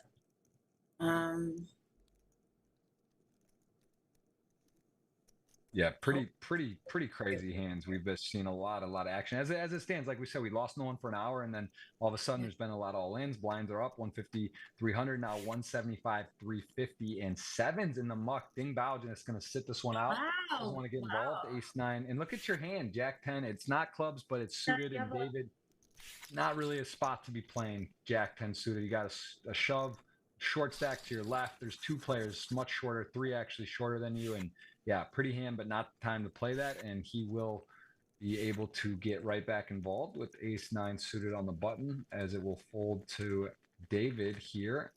I think, right? Think about King 3 off. Pocket game. This is interesting that he's kind of waiting in this hand. This would be, imagine an instant fold if you're going to fold pocket 7s on the button. Yeah, there was an open before, but still, yeah, King 3 off. I can't imagine a world where he wants to be opening or anything else. So yeah, maybe just catching his breath. A lot of emotions going on. A lot of, again, up have 16 million, and now you're kind of one of the shorter stacks. So much money on the line here. It's a tough thing to swallow a little bit. You almost want to take a cooler and chill out a little bit, even if you have a decent enough hand following the unfortunate situation he was in right before that hand. But look, 1 double up and he's back in the game. And it's as simple as that. There's really nobody sitting with 2-3 million anymore. Well, Delgado is, but he's been very, very quiet. Yeah, Delgado's still super short. We have a couple other players short. Here we go. Ace-9 suited. Mr. Peter's going to feel pretty good about this board here. He's got the Ace-9, doesn't get raised pre. You got to worry about heart draws, but other than that, like, it looks pretty clean. And does pick it up. So a nice pot there, up to 9.5 million. Very solid, very sturdy from David. We saw him again, not getting a lot of premium hands. Made a meal for the other players with Ace-8 of diamonds, shoved on got 10s and Queen King suited fold with Ace-9 suited. Picked that up, and he is sitting healthy at 9.6. One part of Ming is short stacked, going to work. Queen 10 suited, and if you are red pill game, you got the chips. But this is kind of a not super fun hand to play. Wow, that was a good fold on his end. But yeah, you see these when you're really chip leading that heavy, like 20 million. You want to sit there for a little bit and let these other guys kind of take each other out. But for sure, could lean there, could lean or just fold. I like folding or raising. I don't like calling in that spot, and he did elect to fold. And yeah, he's in a great position. 20 million. Always strategies are interesting. Some players just put pedal to the floor. They just go. Some sit back and sort of. That's my favorite hand, David Peters. You better play it. Play it. He's definitely he's gonna play. He's gonna play. That is your hand. And really? Wow, Juan Pardo with a real hand too. That's the winning hand. That could be the winning hand today. And this is a big flop for 9-10 suited. Could. Players are on a bit of if you're David, I think betting makes a lot of sense. You got a semi bluff, you have backdoor clubs, the 9 makes a straight, your opponent may just fold. You only have jack high. So probably going to be betting. I think with a duck shot though versus open ended there. That's a good bet size. If you're one, you actually have a decision to just call or raise. I mean, you could argue to raise here. The problem is, if you raise and there are flush draws as well, right? So now, like you got to maybe take out the 2 spades, but as it plays board pairs on the turn, there's ever a world where one leads. On this end, yeah. You could lead it here, but he does check. Yeah, interesting to see what David would do here. Kind of weird, because if you're David and you don't bet, you could get blown off on the river. He does check. Well, Juan makes his hand now though, and everything gets there, spades and straights. So I think with David not holding a spade, I think that's going to be an easy lay down. Also, I don't see the way he plays. I don't see it, but he had a strong hand. Unfortunately, it was not Jack 10 suited of my suits did not win that one, but Yeah, one with the straight, boards paired, flush as possible, still just thinks hand's too good, and David does get out of the way. Would have been interesting on the turn if David bets. You know, I don't know if one on the paired board, spades. I mean, what does he consider full house? Like, yeah, I don't see it. Like pocket tens. Here we go. Back in the game, and one. My people are strong. I think we're chip leading now. So we've got. What's happening here? It's been a wild things happening. It's really been complicated. It's like how the tides turn. Clear example of what can happen in a final table with the right amount of patience and the right amount of luck, really. Yeah, Ding and the right amount of aggression. I think Ding Bao is, you know, sitting lower stacked now, but he got a lot of hands through that we're not dominating. He's played well. He did have a few missteps. He also was pretty aggressive, and then he kind of got. I mean, it's semi-cooler tens to kings, those positions, those stack sizes. So I think, you know, he's still 5.7 million. He still has more chips than two of the players, so he's okay. Just a little bit again upstuck, right? It's tough to be chip leader and then be on the shorter side. It's a very mental part of the game. And big bet here from David Peters on the big bet. It's always interesting to see, because bet sizing is everything, even when you get into higher stakes, especially like 10K online is even like higher stakes. And it's really, really interesting to see how bet sizing differentiates, especially from the pros like him. But he's made the right sizes to induce the folds. Anything smaller, and I think Ding Bao would have called. He's definitely in tune. Like I'll tell you what, in terms of putting opponents on hands, there's definitely I'd say David Peters, one of his attributes. He really knows where he's at. He understands what the opponent's ranges are, and you know, everyone kind of has a good idea, but I think he really knows. Like he really can feel where he's at, what you have, what to do, what sizing to use, and that's such an important part of the game, is to be able to put your opponents on their specific holding in a specific spot. And he's really, you know, that ace-8 of diamonds really exemplified that. He showed it knowing the situation. Really good. And we've got our Arseny here able to open more hands now, especially sitting with like a favorable stack size. So he's in a comfortable position where he feels like he can actually play the game. We saw David Peters. That's a great hand to be sitting with at the button. And again, you can see him taking his time, thinking about the right move. Not just like automatically clicking like the 2x big blind button, right? Like he's really thinking about it. And sometimes I've always been told, when you know what to do, take a moment and pause and just wait, just so there's no read on how fast or quick you make a bet size. And it's hard to do that when you know what you're going to do. But you see a lot of that happening from David Peters. Pretty crazy to see Arseny with the 15 million. He was just so short, all in a few times, couple rivers, twice hitting a 10 on the river, and then here he is battling now King 4 suited versus Ace Jack off. And tricky hand here for David Peters. Ace Jack, no pair, 2 diamonds, straight draws, flush draws available, and tricky to play. Do you just check back? Do you bet? He does get a pretty nice card for his hand now. As Ace High, likely good. Very good. Solid, King 4, you know, you got to be a little concerned, right? You realize your opponent checks back, probably has some showdown value, and he is going to check. And let's see what David does here. Does check as well. It's a very disciplined check. I'm thinking he's still good here. I'm thinking he's still good here. So yeah, there we go. Take down. Yep, does check it and does pick it up. 10 mil flat for Mr. Peters. Chips have exchanged around. Juan Dominguez still 9 million, 9.3. Yeah, we got to see Delgado put in something. I don't want to see another orbit. I don't think he can't afford another orbit going through. So like really 80 ace X, I think we're going to see him put in just any pairs. But he doesn't have much more room for that. Yeah. It's always an unfortunate situation to be in where you're just like, I got 4 more hands and one of them has to be good enough, and then really deciding which hand you think that's going to be. But he hasn't been getting them. He hasn't been getting the hands. Yeah, let's see. Red pill game could have raised pre. You kind of see the worst hands usually players when they limp in the big blind does bet. He decides to not put any chips in. He's sort of taken that conservative approach, right? Since the chip lead, we haven't really seen him putting chips in. He did win kings of tens. He likes being the chip leader, but there's only so much waiting around you can do. There you go. That was a obvious fold there.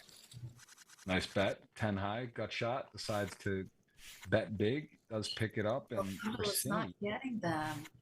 Mill sitting really nice. 3 more hands. Let's go. Off, gonna limp. This is definitely a wild play. I mean, 10-6 off to limp. I just like, I don't know. I guess you don't want to.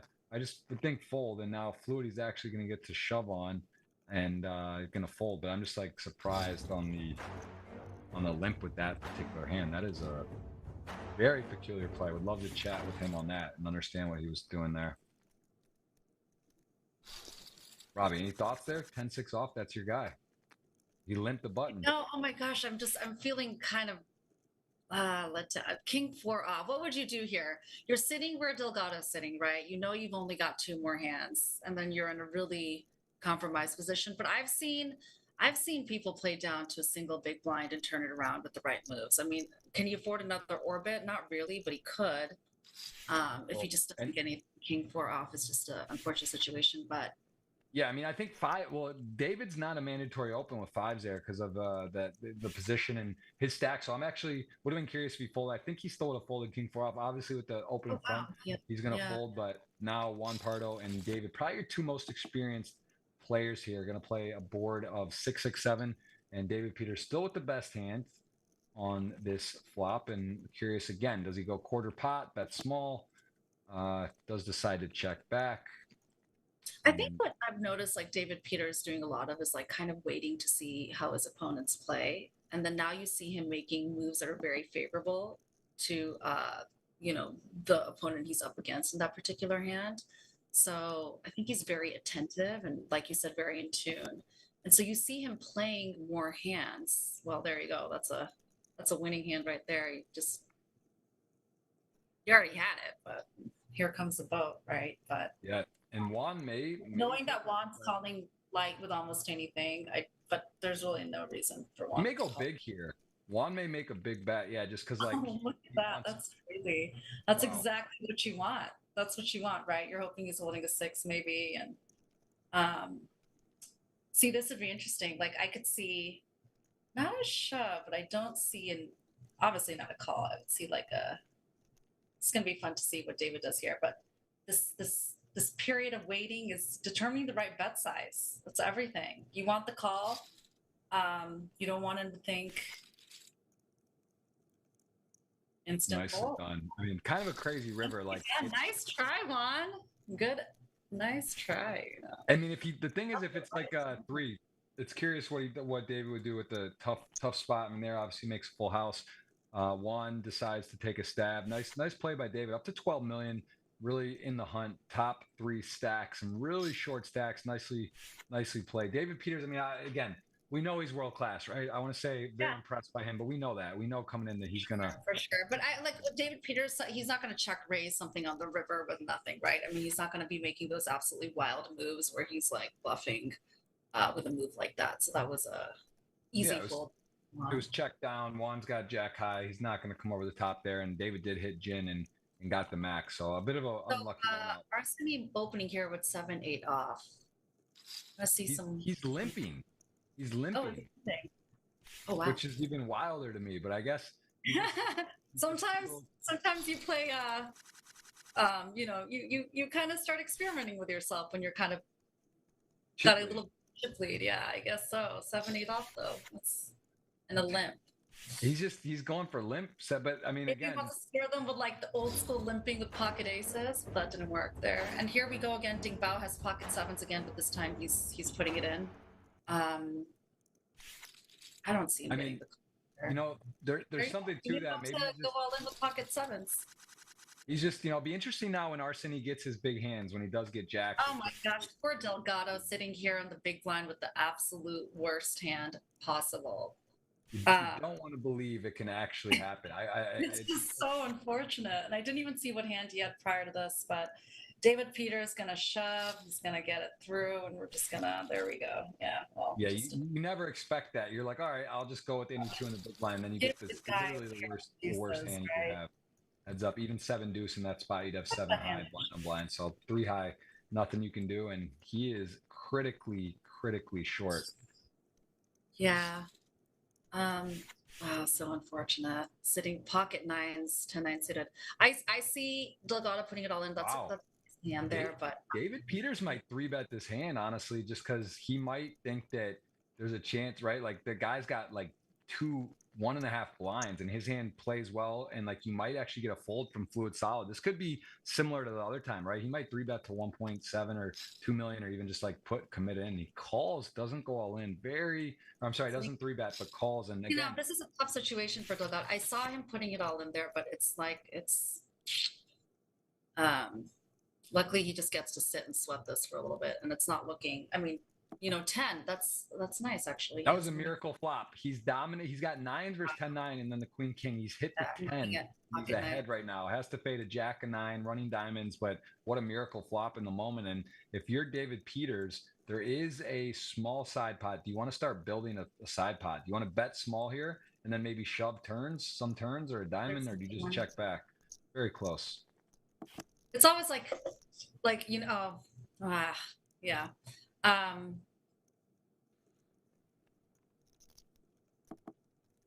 Let's see, like what this is likely just going to check down. David now has some real showdown. I don't think he's going to try to bluff Peters taking it solid off of anything. And look at this. David Peters going to just rein this in. Fluid solid's not going to bet. I don't think there's any scenario here. He's just going to, but he knows he's likely not going to. David's going to happily check and just pick this up. Wow. Wow, chip leading. Big pot for David. Silent killer. 14.5 million, and another pretty hand. And now Juan Pardo Dominguez going to open up ace-3 suited, and David Peters with a very playable, very pretty hand. One also with a vulnerable stack with 2 shorter stacks. I think David's going to be playing just a matter of going to call or 3-bet. Does go with the call, and here we go. 10-10 deuce. One with the best hand, but a little bit uncomfortable, right? David's going to flat ace queen off, ace jack suited, some type of these hands. So, and any pairs, right? So this is definitely not a good flop for Juan. He is in the lead though. He's in the lead. Wow, yeah. And you see like these, now it's getting, these pay jumps are getting nice. Next one, putting the person to 300 zone. But yeah, this has been a really fun, interesting final table. We got 3 people on a heater. Ding Bao is still hanging on. And David Peters is finally showing some aggression. I really think he's playing the players though. So that's really what I've been kind of seeing here is I see him being very patient, assessing level play of each one of these players and playing this player, playing the man, so to speak. Another well executed hand. King high takes it down 16 million, and that is your second place stack. And he's got a real hand, and Ding Bao gonna take the ace 10 off open, 6-handed. Can't blame him under the gun. And David Peters just got to be wondering what's going on. He is on an absolute tear right now. Another very nice situation, likely just 3-bets to small, probably 1.8, 1.5. Some of you are noticing the smaller 3-bets. Here we go. Go down. Needs an ace. Needs an ace. He's gonna fold. He can't rip this in. There's no way. He's got to fold. 8 off is such a dirty hand. It's just so. He's got to fold. It's another just chipping up. David Peters just taking names. I mean, can we get like out of the last 10 hands? I mean, he is winning. He has been. And you got to think like, is he kind of pulling us out of pots, or is he finally just getting them? And he's getting them. And he's not messing around. But Queen 10 off would not generally be something he would open with the way that we've seen him playing earlier. But he's chip leading now. So, and we were seeing a smaller, table now. So it's kind of like sitting 6-handed. We know how those charts change. Ace jack off. Ace 9 suited. Pretty close to 3 flat. When it fours, right? But whatever the opposite of when it rains, it forces. That's where David Peters is sitting.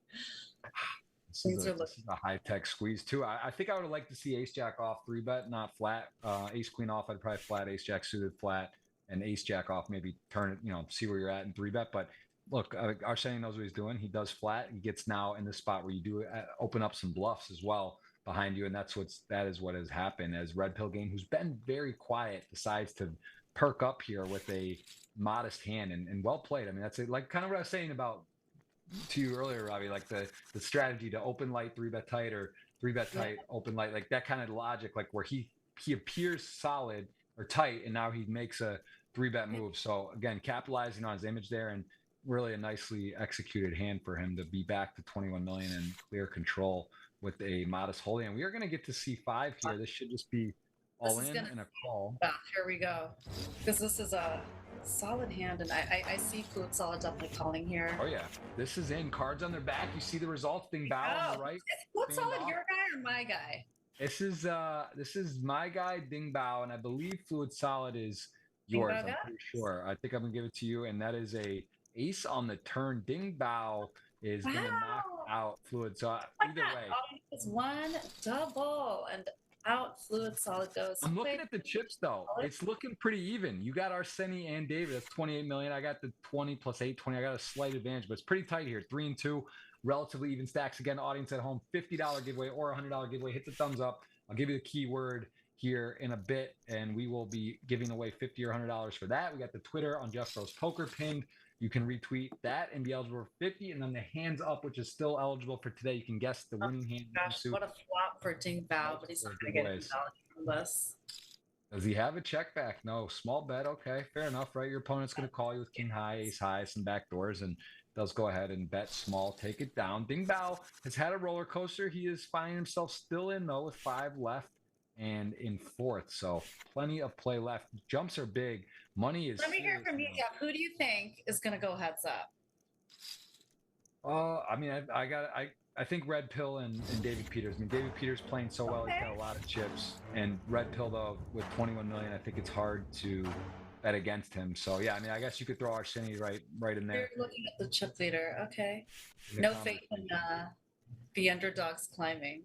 It's hard, right? Juan Pardo's, he's got 15 blinds. Like, this is just such a big advantage to have. One double up for Ding Bao. He's right where a Red Pill Game is. True. Yeah, you're not going to see anybody putting it in with. I mean, I think Ding's playing well. I just think, again, Red Pill Game he's got a good fundamental strategy, and then David Peters, just so much experience, and Arseni also has won a GGMillion. So Ding Bao, kind of more unknown. Yeah, he's really taking advantage of his big stack here, and I mean the read on Juan Dominguez is like, it's kind of just like he can read. Not even a shove, just a three betting like that. That's crazy for 5-7 off. That was a bold move. Waking up with the real hand this time. Red Pill Game. Yeah, no contest in the big line. I mean, Jack 8 off does decide to call. It's close in action. You know, you're sitting short-handed now. You have to be playing a little bit more hands. For sure. Also, around faster. Tied for the shortest stack. Ace Queen checks back. King on the turn. Ding Bao with 8.5 million. 2 million in the pot. Checks. Red Pill Game. Ace Queen got to feel decent, but again, hard to make a pair no limit hold 'em. Ace Queen, pretty strong hand still in this situation, and on the river again, no player making a pair. Ace high is good. Does Ding Bao want to take a shot? No, just gives up and up a little bit there. He knew his Jack high wasn't going to work there, but decided not to go for a stab as it plays out. We are a few real hands now. This could go bet and all in. Sub 20 blinds, pretty standard shove here. I think we're going to see it. And again, the shortest stack, right? Definitely worth noting. If there's like a 4 million and a 2 million stack, you might decide against it, but he does 3-bet non all in, essentially committing. And the reason you would do this instead of shove is in case like David Peters goes all in and then Red Pill calls, you could still fold. But as it stands, this is likely going to get stuffed in. Yeah, I've always when I first started getting, I always wondered what the move was there, and it definitely doesn't make sense. Usually, you always see them calling. Makes sense like when you're heart or tournament, but ooh, needs a 7 or a Or heart. heart. Mm. Oh, there goes your guy. That is Can that you is believe tough. it? So there he was, chip leading. Yep. Now he's out Just like that is unreal. Wow. out in fifth, Oh, but we both have 2 now players. we've got two. No, we've got 2 against 2. This is 2 against crazy. 2. It This is a is a good sweat. fair fight. It is good. It's fair. I got But now slightly. we've got a reigning chip leader, though. That is true. So you said you saw Dave Peters and Red Pill Game kind of being like the heads up people here. Dave Peters and Arseny just right there neck to neck, and Bow's kind of trailing behind. But he's got to be happy. He has got to be happy after getting hit with a bad beat there earlier that he's still here, top 4. They're going home with 460,000 minimum. I mean, what a day for these guys. Yeah, big payday. Pretty much everyone's going to relax a little bit, but still you're tense, right? You know the difference between first and fourth. Still a huge opportunity. There's no deals in the GG Millions. There's no deals available, and this is play for it all. So this is exciting. I mean, Arseny's got to be feeling good here. He comes in shortest stack. He's not even the shortest stack. Like he's got a real fighting chance. Yeah.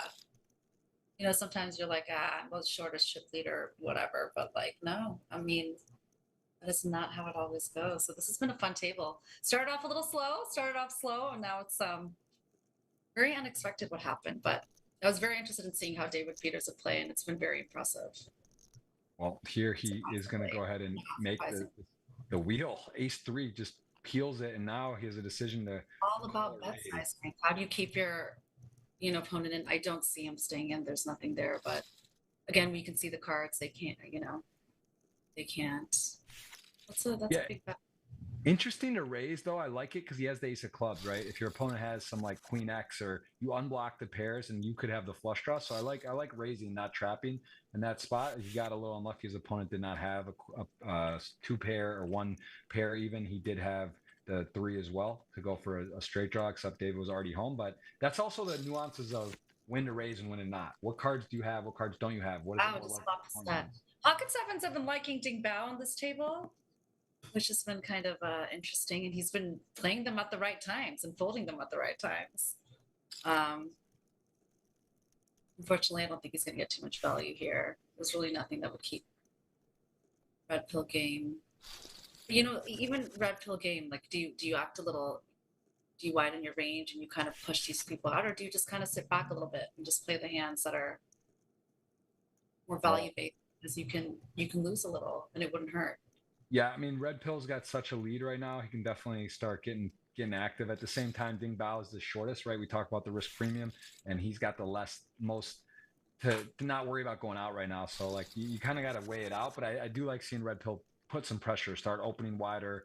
Maybe put a couple 3 bets on David or Arseny, who are not going to want to put their chips in without the absolute super goods here. And Ding Bao is your short stack, but still 22 blinds, plenty of chips to play.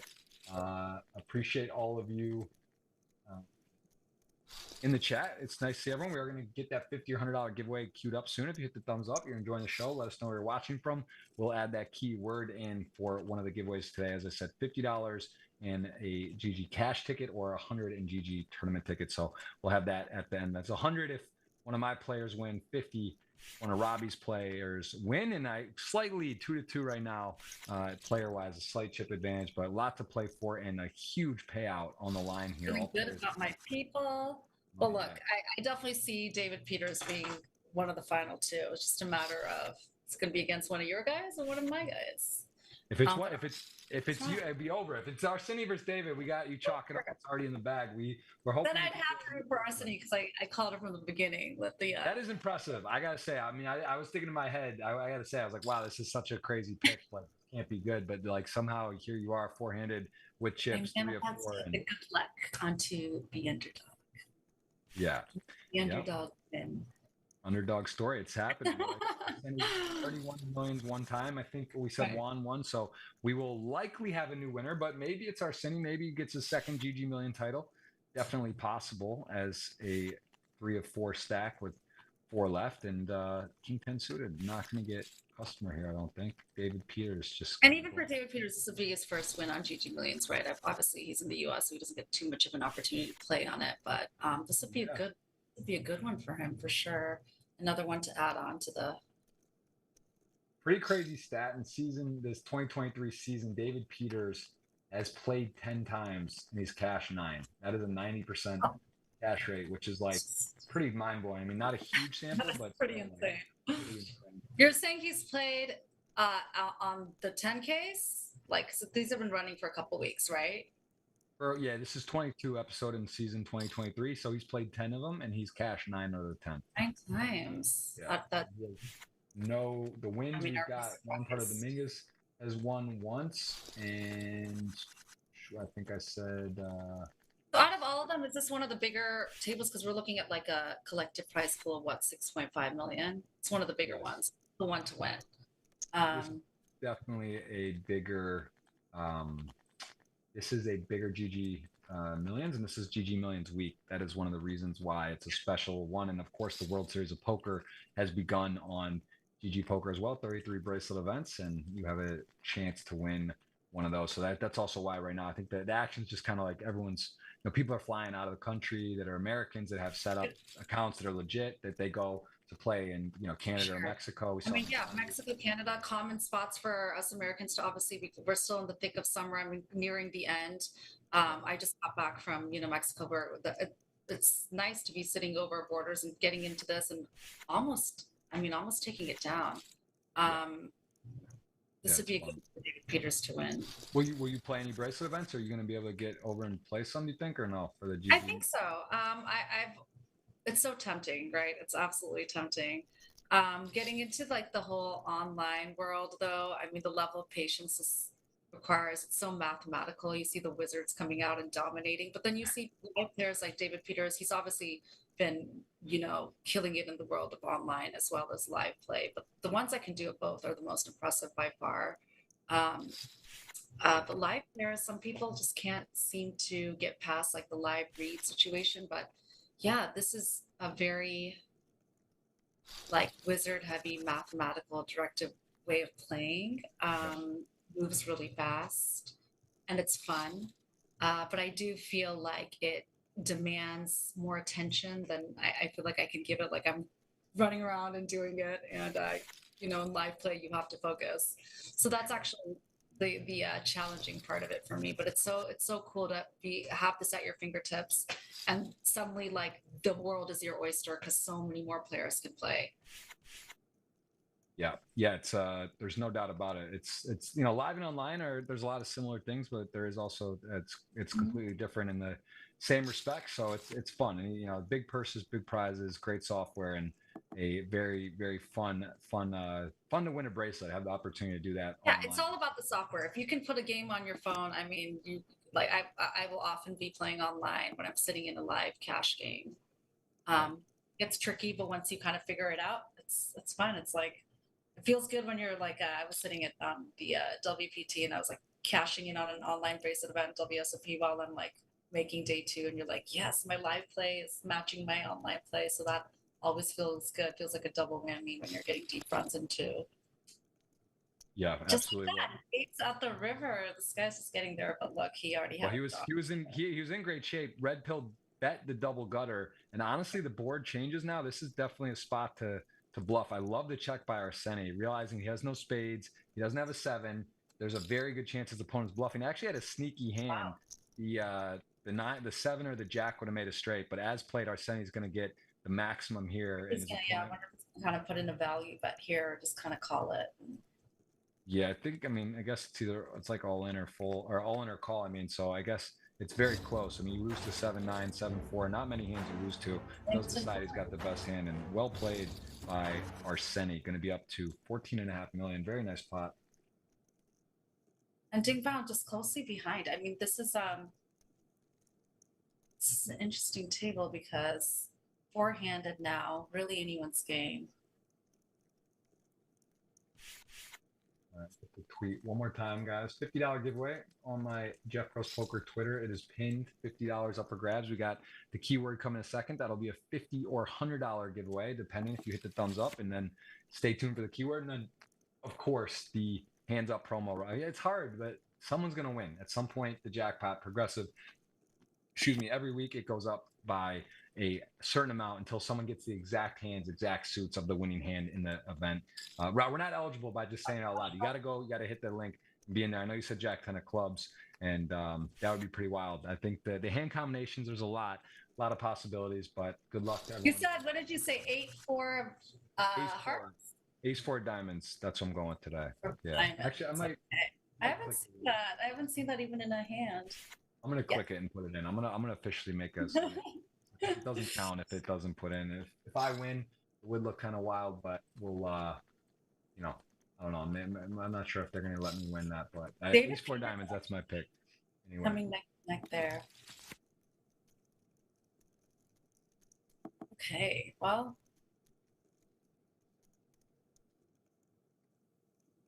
It's too much here. Jack 8, 5-7, and Queen 5 suited. That's, I guess, what that was. What happened here? Was this a limp on the button? Queen 5, right? He limped. He's been limping a lot. All in it. They're all in it. Nothing. Well, it doesn't really do anything for anyone. This illustrates how hard it is to make a pair. And look at Queen High is actually in the lead on the 3-3-10 King board. Has the flush draw as well. He knows it. But does he know it? He also has a good flush draw there going, but I didn't see there, and he gets there. Just gets there. He's rivering everyone, but this is going to be obviously a bad fold. He had it. He had the best hand though. He had to just fade a Jack 8, 5-7 non-heart, and then of course he's going to feel a lot better now as he makes the second up flush draw. Board is paired, but no action, no chips. Going to just put some in. Maybe a big bet. Yeah, like Ace X might call because they have the king. They think they're chopping, right? Any ace has aces and threes with the king. Goes big. Picks it up. 16 million blinds up to 5,500K. Jacks, real hand, red pill opens. David Peters with the real deal. Oh, okay, so here we go. We got two of like two of the people you said that you were going to see going heads up here. But David Peters has a really nice pausing moment, no matter what move he makes. I think that's kind of something to note. Kind of makes you sit at the edge of the seat, every time. You see him blinking, it's coming in. You just don't know what size it's going to be. So 3.5. I don't think he has to go too big. He does ding bow shorter. You want to leave, 3.5. Makes his opponent a little less than that. Makes his opponent have a chance to rip it in light, and also doesn't want to invite calls with too many hands that are like put a king queen off. Have to make a choice. Not want to get peeled out of position there for too cheap. So a nice pickup. 16 mil. 24 mil, 16, really three-way. I mean, it's actually a very symmetric numbers, right? 16, 16, 8, and 24. So it's basically, it really is. Everyone's got, there's the chip leader has 1.5, the second and third, and has 3x the shortest, and the shortest has 1/2 the stack of the middling two. So pretty clean numbers. Math is easy. There is a clear first place right now, but lot can happen, lot to play for. No guarantees. That's for sure. Blinds are huge. Chips are moving. Oh boy. Just like that. I mean, David Peters just, he just knew it was coming, right? This is a wild card to the heart. This is so crazy. Big it's action not card. Flush draw versus a turn straight. And I think it went check on the I mean, he's got to love that bet sizing right there. Probably.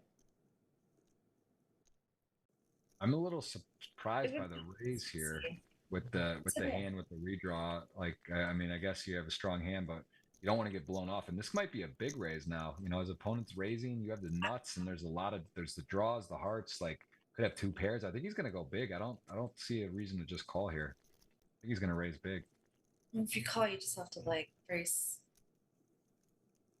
cards. I mean, 4 mil. Yeah.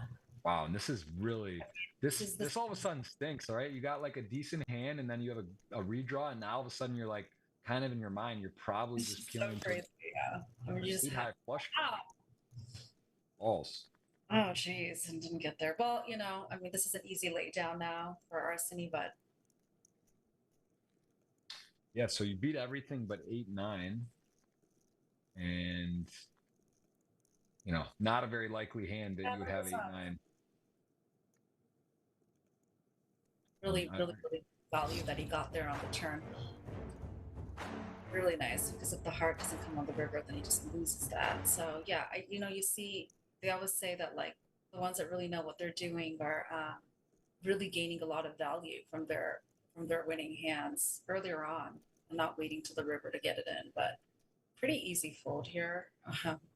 What the weight Yeah, I is. mean, you start talking about what bluffs is it? Is it ace five of hearts? Like a blocker that had some equity that you turn in, but you have the hearts yourself. Like this would be, this would be. I'm a little surprised he's thinking this long.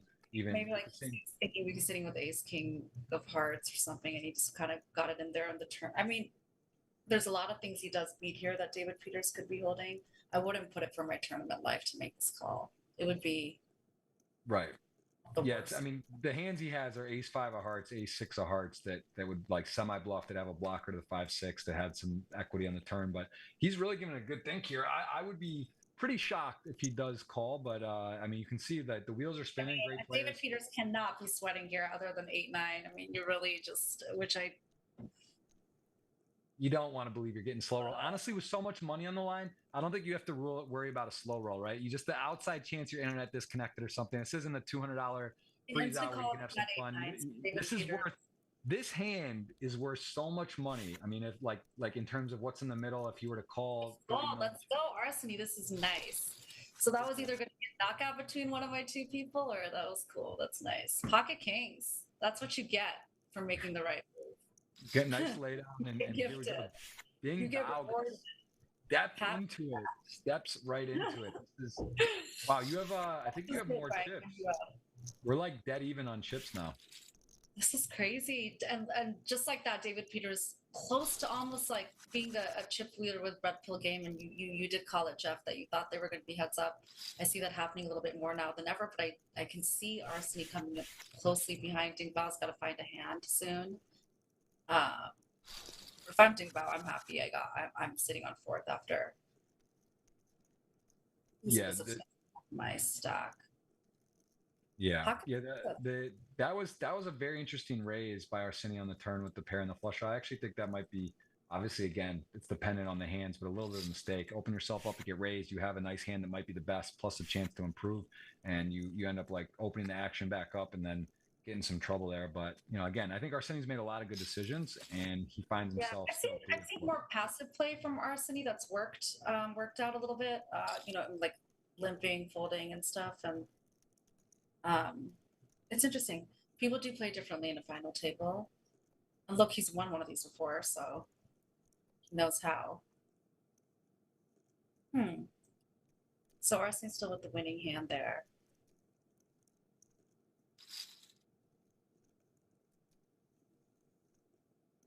Yeah, it's interesting to see how Dave Peters is playing like playing the man now.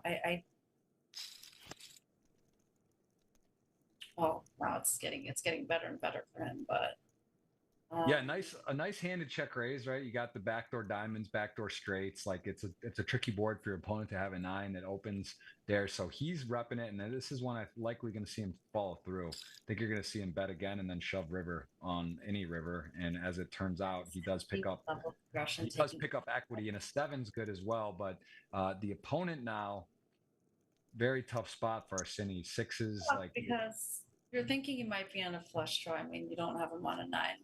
3s would be like it's I think hard one. They've been at this again, right? And just like that, he made the right fold again. Yeah.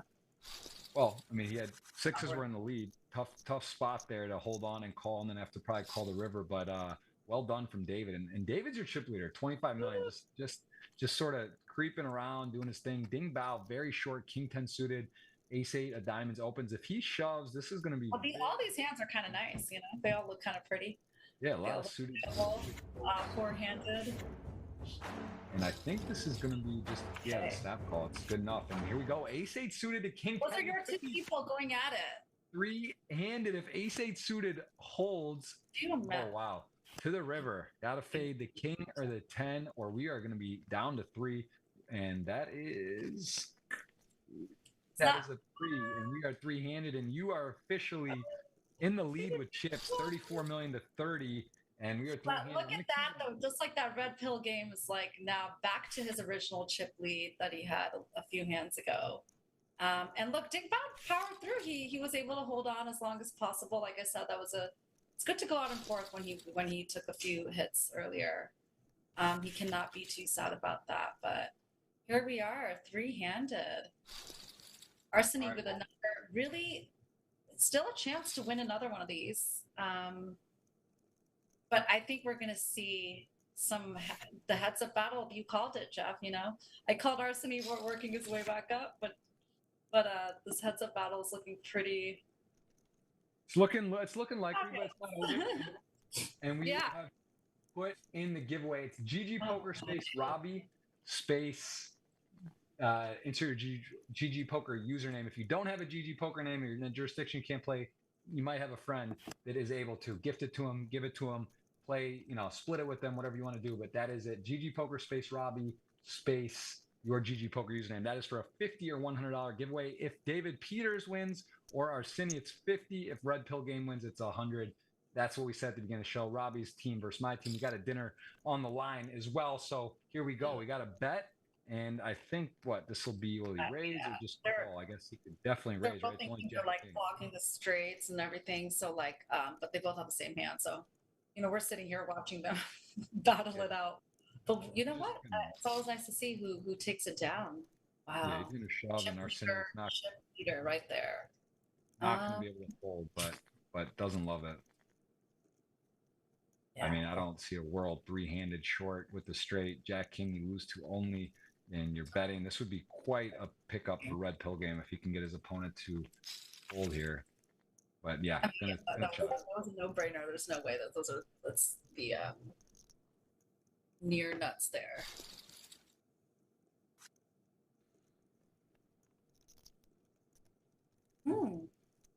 Chip leader against chip leader. I think that again, these are all very playable hands when you're three-handed.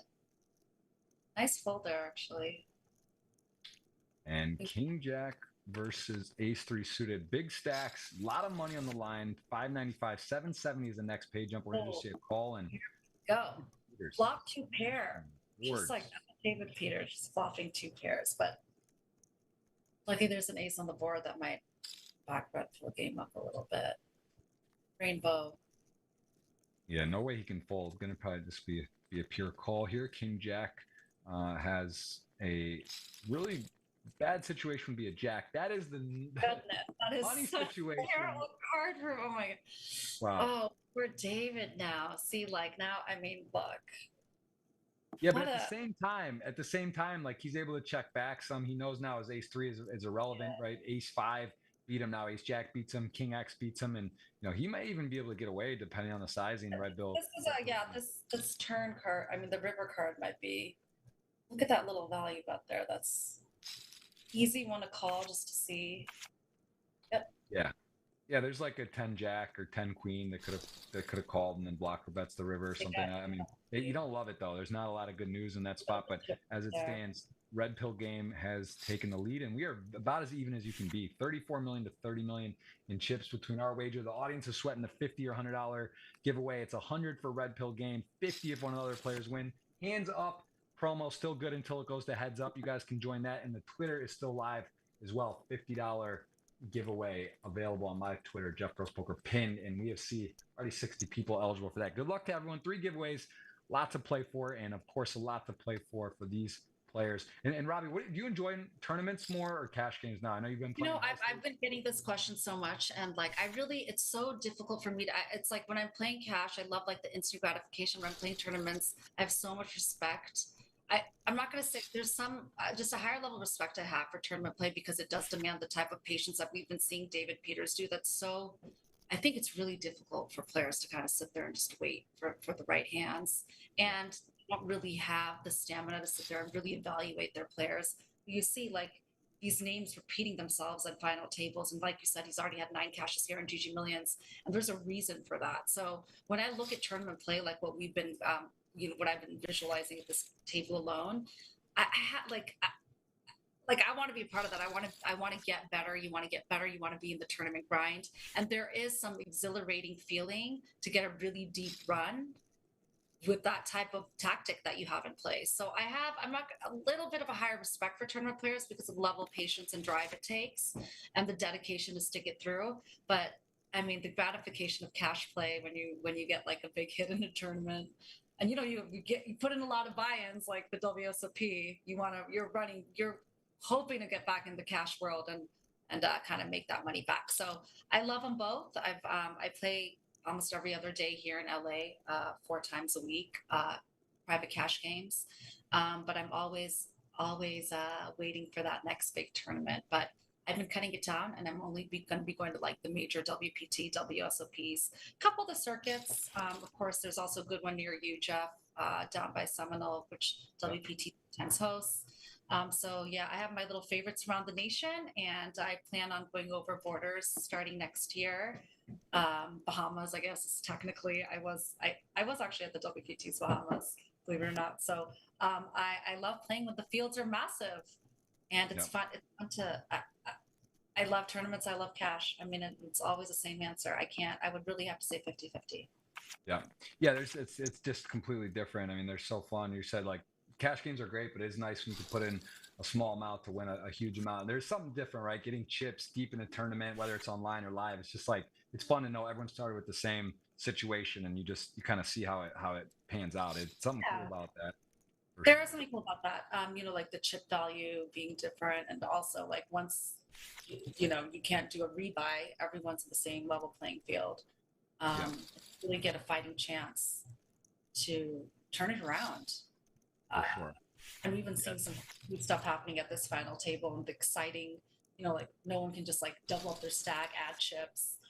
You really have to play with what you've got and really hope for the right spots and make the right moves, and hope your value bets get through, your bluffs don't get called. I mean, all the right stuff does have to happen, but again, you see the same faces up there, and there's a reason for that.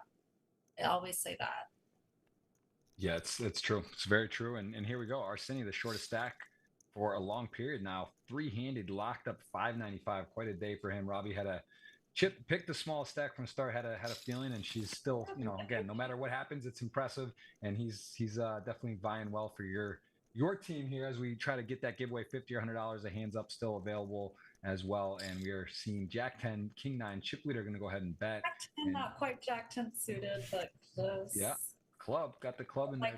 We're looking at red pill game, like 2x the chip lead. Like it's kind of, he's really dominating here now almost. Ooh, this is likely just going to go all in and call, and we will see a 6 with a slight advantage. Here we go, big moment. Are we going heads up? Are we going to keep playing? High for the win. Queen. I'm really rooting for Arsini here, just because. This is close. Paint again. It's not paint that we want to see. Can it be a paint? Oh my goodness, is it really? That's like the river. That is not looking good. It's a king. It's paint, and we are heads up. Wow, I can see the slow peel paint across the board. And look at that. You called it. You called it. So here we are, down to the 2. It's kind of cool that I got David. You got red pill game. She seems to be having a really good day. This is very cool to see this. But look at that, like David Peters, he's got a really big chance of winning this. And I even said, I was like, you do see these guys with like the middling stacks coming in, and they've done this before, right? They've been at multiple final tables, and what it takes is just like waiting for the right moment. And letting the other big stacks kind of go at it with each other, and putting the jab when it counts. And here he is. Like, this is cool, very cool. Although he's got a couple double ups to. But if there's anything, David Peters can get lucky. So. Well, it's a 3-1 lead. That's what it is. It's anyone's game. We know one double up and it would literally be tied. So there's a lot to play for. Big dinner on the line, Robbi. This is it's gonna be an expensive meal. So we're gonna see what happens here. And this is It's wide open. It is not. It's not over. I've seen crazier. This is not crazy at all. This is like nothing. We've seen. Have Like we has Red Pill Game ever have any significant wins? I know that we had a. He's got three cashes, 11 appearances in season 3, and that's really it. So sort of newer on here. Does have a bunch of this is a new win for both of them. That's always kind of fun. Yes, new champion of GG Millions will be awarded. And Red Pill Game, though, extending lead here, King 10, King 10. This should just get in, as we'll see a shove and probably a call. I think, or he could call, I guess. What's he got? He's got enough chips just to call. An advantage all of a sudden, David Peters with the spade on here, and actually may win the flop. May win without even making a flush, right? This is one where he could check raise. He could just call. Can do either one here. There's merit to both, but he does call. You know, it's like almost $2 million left at the table here, which is crazy. How exciting is that? Between the two of them, they're going home almost, $1 million each. Yeah, 1.77 available. Big bet by Red Pill Game. Gonna take a stand here, and David with King 10 of spades, like just calls and all right. Like what a call! And now, of course, he's gonna go shove call. Boom, right? No one wins this one. I mean, I guess it's just gonna go. I was thinking he couldn't even value bet. He does check though. There are a lot of hands that beat him, and he does check and a chop pop. But David could have check raised a flopper, maybe take that down. But as it stands, 14 million, 50 million, a lot to play for, and a winner will be announced shortly for that $50 or $100 giveaway. Exciting. We see a heads up. Things change a lot playing heads up. Yeah, for sure. And Red Pill Game has a lot of results though.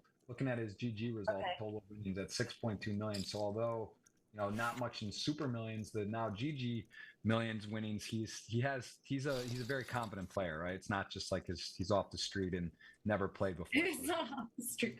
That would be exciting though. I want the one that's off the street to win, and we don't know who she is yet, right? Or maybe we never will. Yeah. Wow, flush draw for both of them. Whoa. This is like, hey, the diamond comes and they put it all in. David Peters going to go in for the lead, going to get a double up, and now we've really got a game.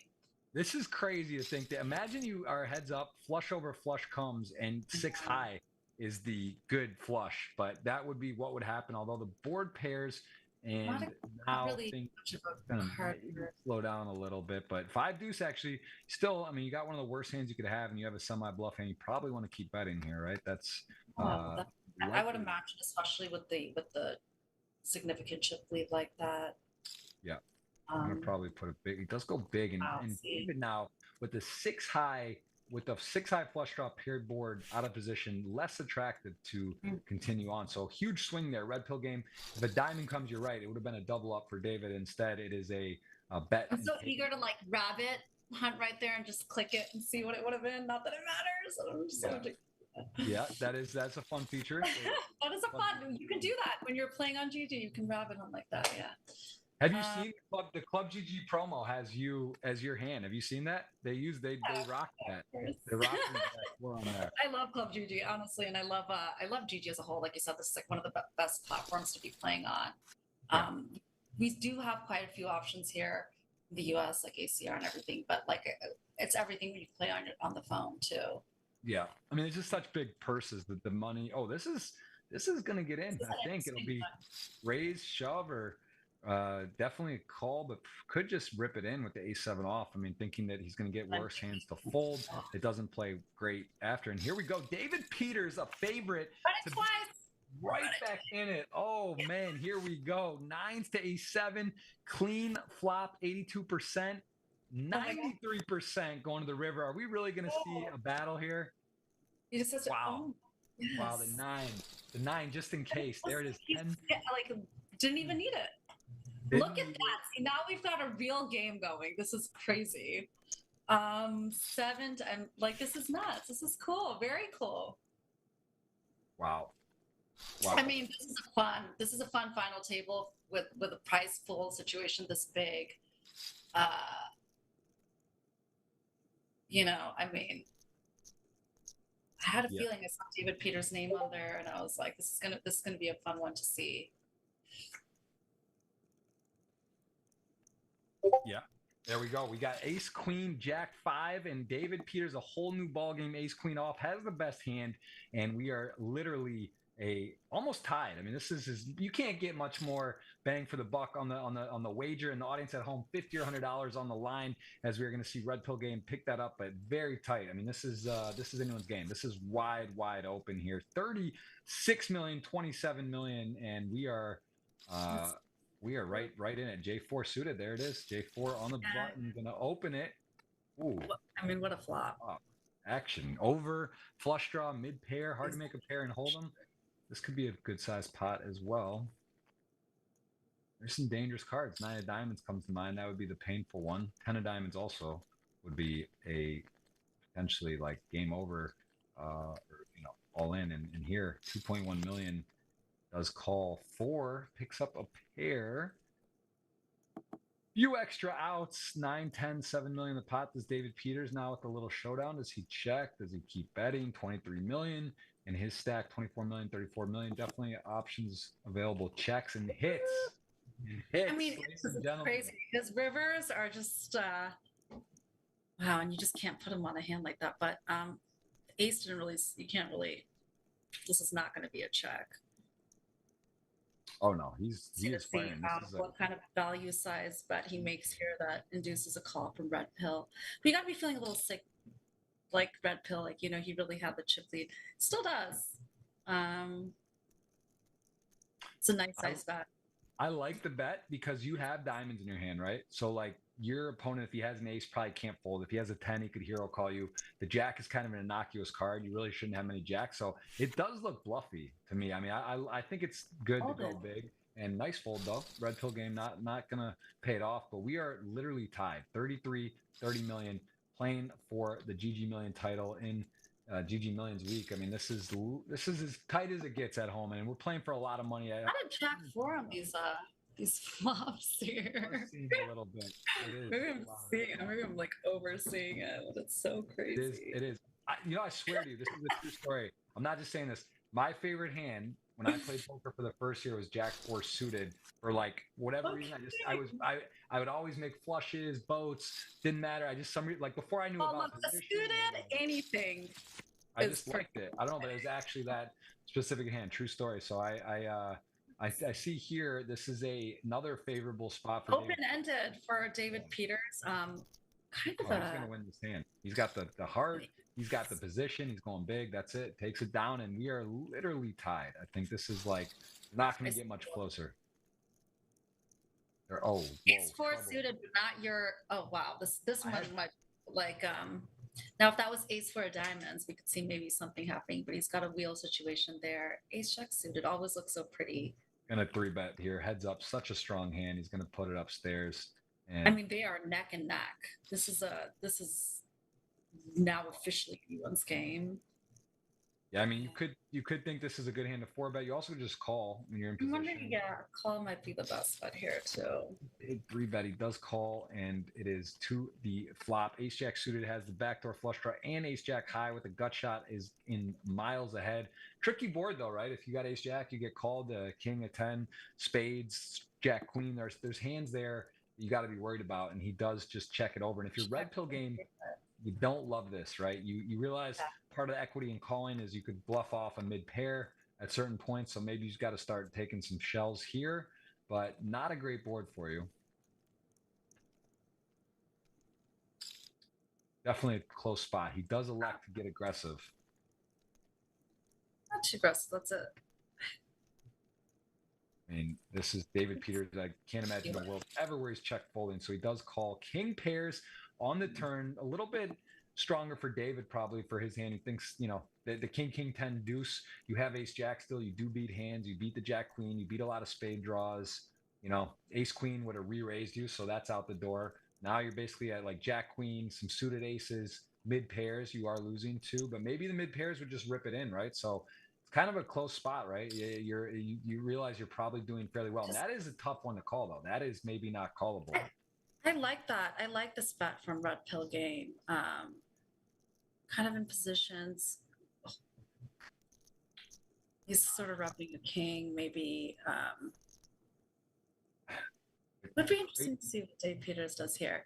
See, Also, like, there's going to be 34 million, and he's going to have 14 million on the river. So basically, like, gotta again. That's sort of the problem. Is your opponent bluffing? If he is he going to shut down? Because then you got to still make a call that you could be drawing dead. So really nice play, and now a 2-1 lead for Red Pill Game. So a nicely played hand there. every hand is a hand you can win pre-flop, right? Especially heads up. So you often like it's 3-9 off. Yeah. Lots of in position playing. So David Peters losing a little bit of the lead here, but I really like that move with from Red Pill. I didn't expect that actually from him. From her. Yeah, we're not sure. We're not sure yet what's going on here, but we do know that there is a 2-1 lead for Red Pill Game. We do know the audience is sweating $50 or $100. David Peters for 50, Red Pill Game for 100. We got our dinner wager on the line, and of course the tweet is eligible. So a lot happening, and if you guessed your hand, good luck to you. If you got the chance for your hand to win in the hands up, of course that is at that juncture now where it is anyone's game. So let's see what the hand is going to be. Robbi guessed Jack 10 of clubs. I said ace 4 of diamonds. And at home, I'm sure there's some. It's got to be frustrating to get the right hand but the wrong suit, or if it's close. You say Jack. Yeah, I was almost there. The ace 4 suited one, that one. I had a chance. You got to be feeling pretty good if you're sitting with ace high here. Yeah. Good king 10-10 do 7. Again, hard to make a pair. 6-8. Want to take a stab. Try to get ace high to fold or queen high to fold. If it was a chip leader, he might make a move here, especially with that last one. Check. Yeah, I mean, he just let it go. Just eight high is never good there, but yeah, next one. It's gotta. David Peters has got to be.